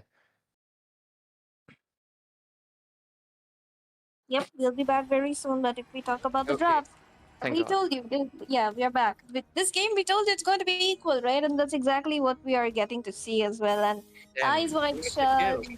they are actually struggling a bit here. And look at the glue. He's trying to run, Hey. but yeah, he won't survive. He's gonna get slapped to death. And look at that man. He loves getting slapped, doesn't he? I mean, his animations definitely do paint a picture that he definitely does. I mean, he is, after all, indeed, our beloved Patrick. I just like to call him Patrick. But anyways, they might get a kill on the Lemonaire. He survives it. Lemon is honestly pretty insane, but okay, Lapu Lapu coming into the Lilia. Black shoes. Yep, Lakshu's indeed, and now we can see the Khalid once again zoning quite well along with the Lapu Lapu. Masarab doesn't have his ultimate this time. Blue is trying to run as far as possible by using up the second skill to immobilize his enemies because he needs to be running. Fanny! Who's then the red tree steal? Cable in, red tree, and cable out. Insane amount of patience that he showed with that, and now, but yeah, his just out of energy now, man. Why? Why go in after pulling off such a huge miracle? Why go back in? I don't understand. And now Sora is gonna get the ultimate, and Invoker and Wink just Oh, messed nice. it up Oh, and gave away a triple to Masarap on 1 HP. that is honestly on EYZ 100%. That is way too deep to be going in against a Sora. And the game is not to the point that you have Snowball that you can dive into Sora that easily. And Masarab just takes up the opportunity and just has right now given them the slight bit of a lead with 2000 gold advantage. Masarab might be the key here for the side of Eternal Esports to be getting that game number 3. But even he's should be a bit more careful. But oh, a lot of damage. Wow. Damage indeed, and this time around, Eternal Esports are really showing Team Eyes their players because Eternal Esports is like, you are good, we know, but we can be even better sometimes, and that's exactly what we are here to show you. We won't let you have the third place so easily, and they are putting up such a brave fight. Yeah, I'd love to see it. Especially Masarap right now. Him coming online could be the key. Phaeton obviously hasn't been taken down at all, but he's just on 1 kill. He needs to scale up a little bit further. Masarap with 7 kills though. He is the one with an 80% KPA. Okay, bottom lane. Oh, Bottom he gets- lane, that's gonna be a fight. Yep, the glue is going to be getting a kill immediately, and Eternal Esports at this time 10-6 with the goal lead 2K tending to their favor. 2K is still recoverable, but the point is Eternal Esports are doing so well. Yep. And I mean, Eyes Wide Shut, they aren't able to keep up as much this game. They probably wanted that damage from the claw to be coming online. By now, he should have had almost 2 items, maybe at least the DHS, if not all both DHS and GS. But look at that, the third turtles of this game being taken away by the side of Eternal Esports quite easily. He stole away the second, he gets the third by getting his team some snowball for the mid game phase. And look, Team Eyes Wide Shut, they're just getting cornered. Yeah, love to see it. Eternally Sports, obviously, it looks like things started going uphill the moment the Fanny took the turtle, and then Masarab just showed the outplay, epic outplay, giving them the kills that they needed. And Eternally Sports, they just gotta keep up this momentum and do not let it go away in any of the team fights, and they're just gonna be all good, all fine. But let's see top lane. It looks like they want to go for the Lapu Lapu. They do want to go in for the Lapu Lapu indeed. Glue, oh no, Glue gets launched into the air and he's gonna survive though. Beautiful amount of sustain coming in from him. I would say that's something great. Other than that, Team Eyes Wide Shut, they are being forced to be, cornered a bit, but they are still getting their picks. 10-6. They did manage to almost take down the Glue, so it would have been a 10-7, but Unfortunately, they weren't able to, and Glue escaped with 1 HP, which bought some more time for the side of Team Eternal Esports to maintain their lead. And definitely, it's looking pretty good for both of these teams right now. Yep, pretty much a good ball. Oh, middle lane. Nasty fight. Nasty fight, and yep, that's gonna be the Sora with the Cloud Fist this time, and he has it stacked though, but it's going to be expiring at the very last second. Flicker from Wing to try and secure that kill into his hands. He's trying to get what he can possibly get from that fight, and again the Harriet will be marked down. Lemonade, the only sole survivor from the side of Eyes Wide Shut. This time around, Team Eternal Esports completely turning things around into their favor and trying to take away game number 2 into their hands. Absolutely, and things can honestly turn out in their favor if they continue at this pace. But that's the question, because EYZ, they're obviously looking to kick back, bounce back any second they can. And it can honestly happen if they literally shut their eyes even once and let this game go, any of the team fight go, in fact. So let's see how long they maneuver and contain this. We're obviously definitely looking forward to this happening. For now, Oh, okay, we can see what's going on here, and now look at that, look at the fight. Jushin launching everybody around. Eyes gaining some ground into this one, but yeah, both the teams just decide to back off as much as possible. And Eternal Esports here, they are getting pressured a bit now because they need to maintain the farm they have, and somehow the Claude is coming online, and if the Claude comes online, the Harriet needs to watch out, and when the Harriet needs to watch out and play safe, EE is going to be losing onto that advantage which they had all along. If they lose the advantage, then Ice will be making a comeback, and that's not exactly what people would have wanted to see. But let's see what happens. Can Team EE push forward with this Lord? Or yep, do they fall prey to the comeback of Team Ice is going to be the question. precisely. Let's see how long they maintain it right now. And the minion pressure is on. Fanny coming in. A good amount of damage. Forces the Claude away. Bottom lane as well. They're trying to get the turrets. And they get it. Let's see. The Lord. Next Lord is going to be coming in a long, long while. So they got to maintain it. Oh, bottom lane. That's a kill right there. Yep, that's going to be the Fanny securing a kill on the Lapu Lapu, as well as Purple Haze getting taken down simultaneously. Team Eternal Esports mid lane, they have taken down the shield already, even before the 12-minute mark. So obviously this is going to be looking interesting for both of these teams right here. And as far as this goes, we will be able to see some fun moments coming in from the side of Eternal Esports, as that Fanny shows us some freestyle cables, and Team Eyes Wide Shut just accepting the happenings of this game with everything they have. And surprisingly, the Khalid is on a Thunderbolt. So I usually Khalids do build the Thunderbolt, but it's like when the enemy has so much damage in front of you, you would want to prioritize the defense and the anti-kill first. Exactly. That is also surprising to me, a matter of fact. But let's see, 16-8 score, obviously, twice the kills into the hands of Eternal Esports, and they have the goal advantage of 5k. They have maintained a good amount of snowball after losing it a little bit in the early game. Okay, Lapu Lapu going in with the aggression. He's kind of vulnerable right now in this Bravest Fighter form.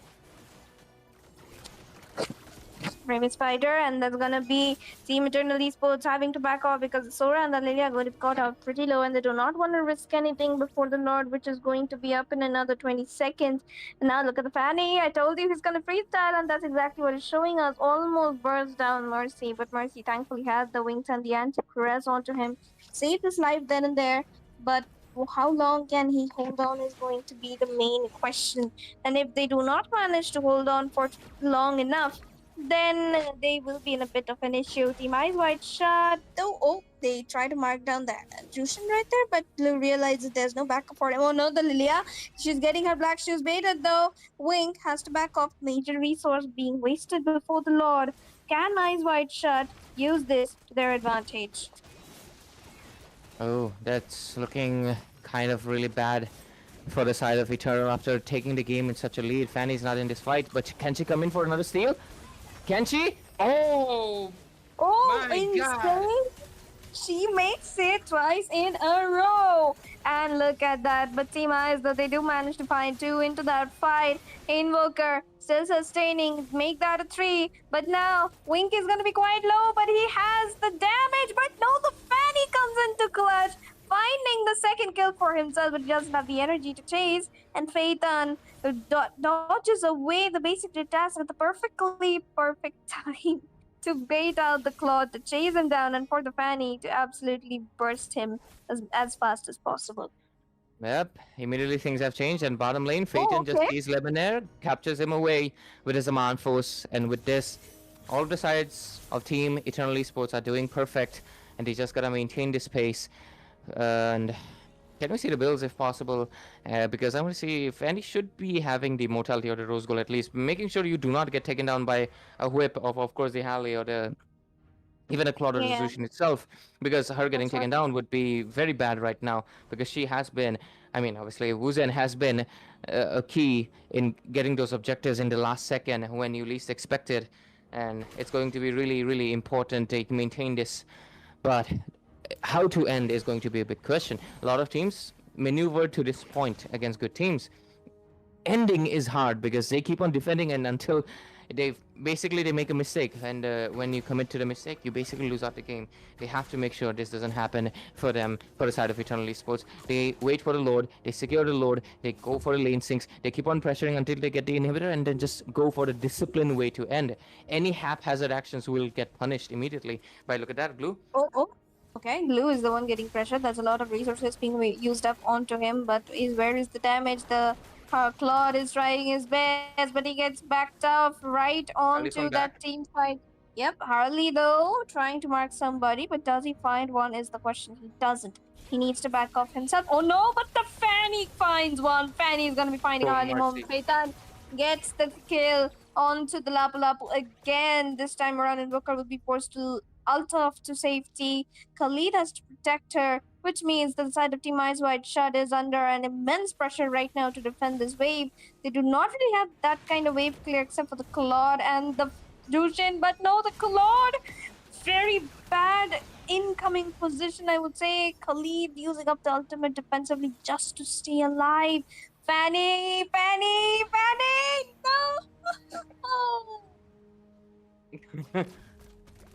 Oh, this is what I was What? talking about, right? The more immortality or some form of defense to make sure he doesn't just get gone from the game. For what? What was that for? I guess I don't understand. karma. You know, he's making up for all the aura points he gained by taking up the objectives by losing it right away. But yeah, Oh this is gonna be a my lot goodness. fight. It's not looking good for Eternal. They have to kick back once more. Miracle, does it come? Wuzen is not here this time to make it. And this is gonna be a lot sicker. Blazing Duet. Oh no, Blazing Duet, indeed, Blazing Duet! Oh, he gets the kill! He gets the kill onto Lust! And now the mid lane is going to be the one in danger. Fanny is still alive, can still try and come back in for a lane cut. Okay, but the damage from the Harith is quite too much for these people to handle. But they do need to back off into the situation. But now the Lord is going to be coming in from their side, and they are all back to being very healthy. And the Claude is doing his best to try and get as much of the damage output as possible onto his enemies, so they back off. This is looking. It feels like this match is gonna be going everywhere at the, like simultaneously, because right now, like so far, Eternal Esports from that mid game mark, they kind of had a bit of a rough start. But hey, Fanny, you really need something, my man. Rose Gold, Immortality, Winter Crown. I don't care. You gotta get it because you're gonna get bursted out pretty easily. Lord fight on top lane. Oh, Sora! Oh, that's a beautiful 5-man set though, and he does get the Claude in the process. If he can get one more, he will be able to set a bit, and he is trying his best to set. Alapu has to flicker out of the situation. The Harley and Jushin dealing quite some damage by now. Purple Haze has got all his items that he needs to be dealing out the damage as much as possible. Fanny trying to mark down onto Lapu Lapu. Will they find the kill is the question. They don't yet, but Harith is going to find it. Gets the godlike for himself, makes up for the mistakes coming in from the Fanny so far. Team Eternal Esports, a beautiful defense coming in from them. Beautiful defense comes at a cost of course, a beautiful outcome for the side of EYZ. Because right now, look at that. They don't have two inhibitors. This just makes the wave clear much of a hassle and a headache for the side of Eternal Esports. And E2, what can they do to respond is obviously have the Fanny play the passive game, but that obviously has her inactive into her team fights when she could have honestly been a bit more active towards Purple Haze and even Wink and Zushin to force out their ultimates. And oh, he does actually lose it. And there, obviously, that is a wanton recall taunt. He is done with the Harley's job. He is so done with the Harley pick here. I can tell you, he's probably like, I'm so done, man. Because he has been trying so hard for so long, you know, like he's trying to go in for the flanks, he's trying to mark down the Fanny and the Claude. I mean the Harriet. So obviously he is tired at this point because he hasn't been able to maintain that good of a KDA, and the rest of the people are like, I want to go in, I don't want to go in, and they're very indecisive at the moment. But the Yep. side of Eternal Esports are like, I want to freestyle into your base and die, so that's another kind of tragedy altogether. But so far, they have been holding the game pretty strongly. But I mean, what can you even do with these people? Yeah. I love that you mentioned that. This is a very accurate assessment of the situations right now.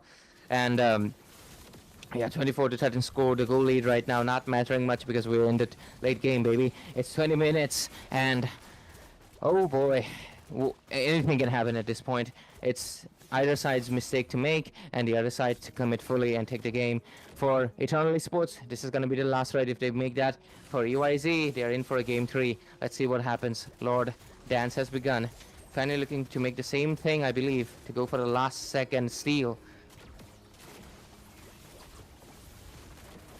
That's what. And as far as we can see, you know, that's going to be the Sora getting a set again, but misses the last stack. Harith is going to be the one to secure the legendary though. Blazing Duet hits nobody. But I don't know what's really... I don't know, I can't say anything. What's happening, man? It's full-on chaos. Harith, Phaeton, he's gonna take it out. A shutdown secured. And this looks like this is gonna be the end. They do not have Phaeton in the team fight. They do not have Masarab. They do have Wuzen and Lust to be defending. I think they're gonna be able to pull off a defense, I guess. But so much damage! Lust cannot do anything! Oh, Eyes Wide Shut! They're marking the base. Look at the Claude, somebody! But hey. That is going to be an amazing situation for the side of Eyes. What a beautiful comeback. That's absolutely beautiful from their side. And this is going to be the end of this series as Team Eyes Wide Shut, absolutely menacing. Third place secure coming in from... And the 4th place is going to be going to the side of Eternal Esports. They won't be getting any prize, I believe, but they still obviously come forth into the Throne of Dawn Season 2.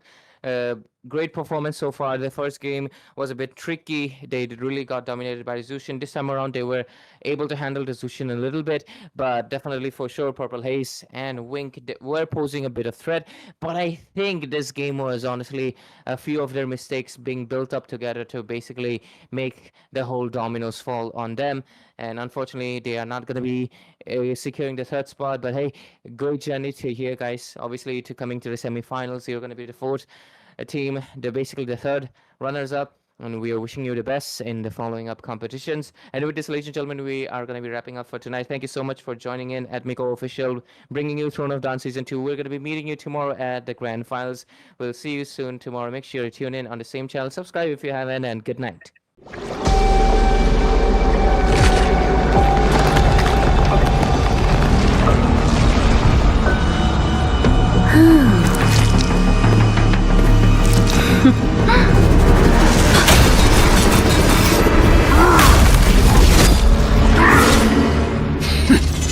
Does the Lord of Lava also crave the Sovereign's blood? Fool! The tyrant's remains will only bring doom!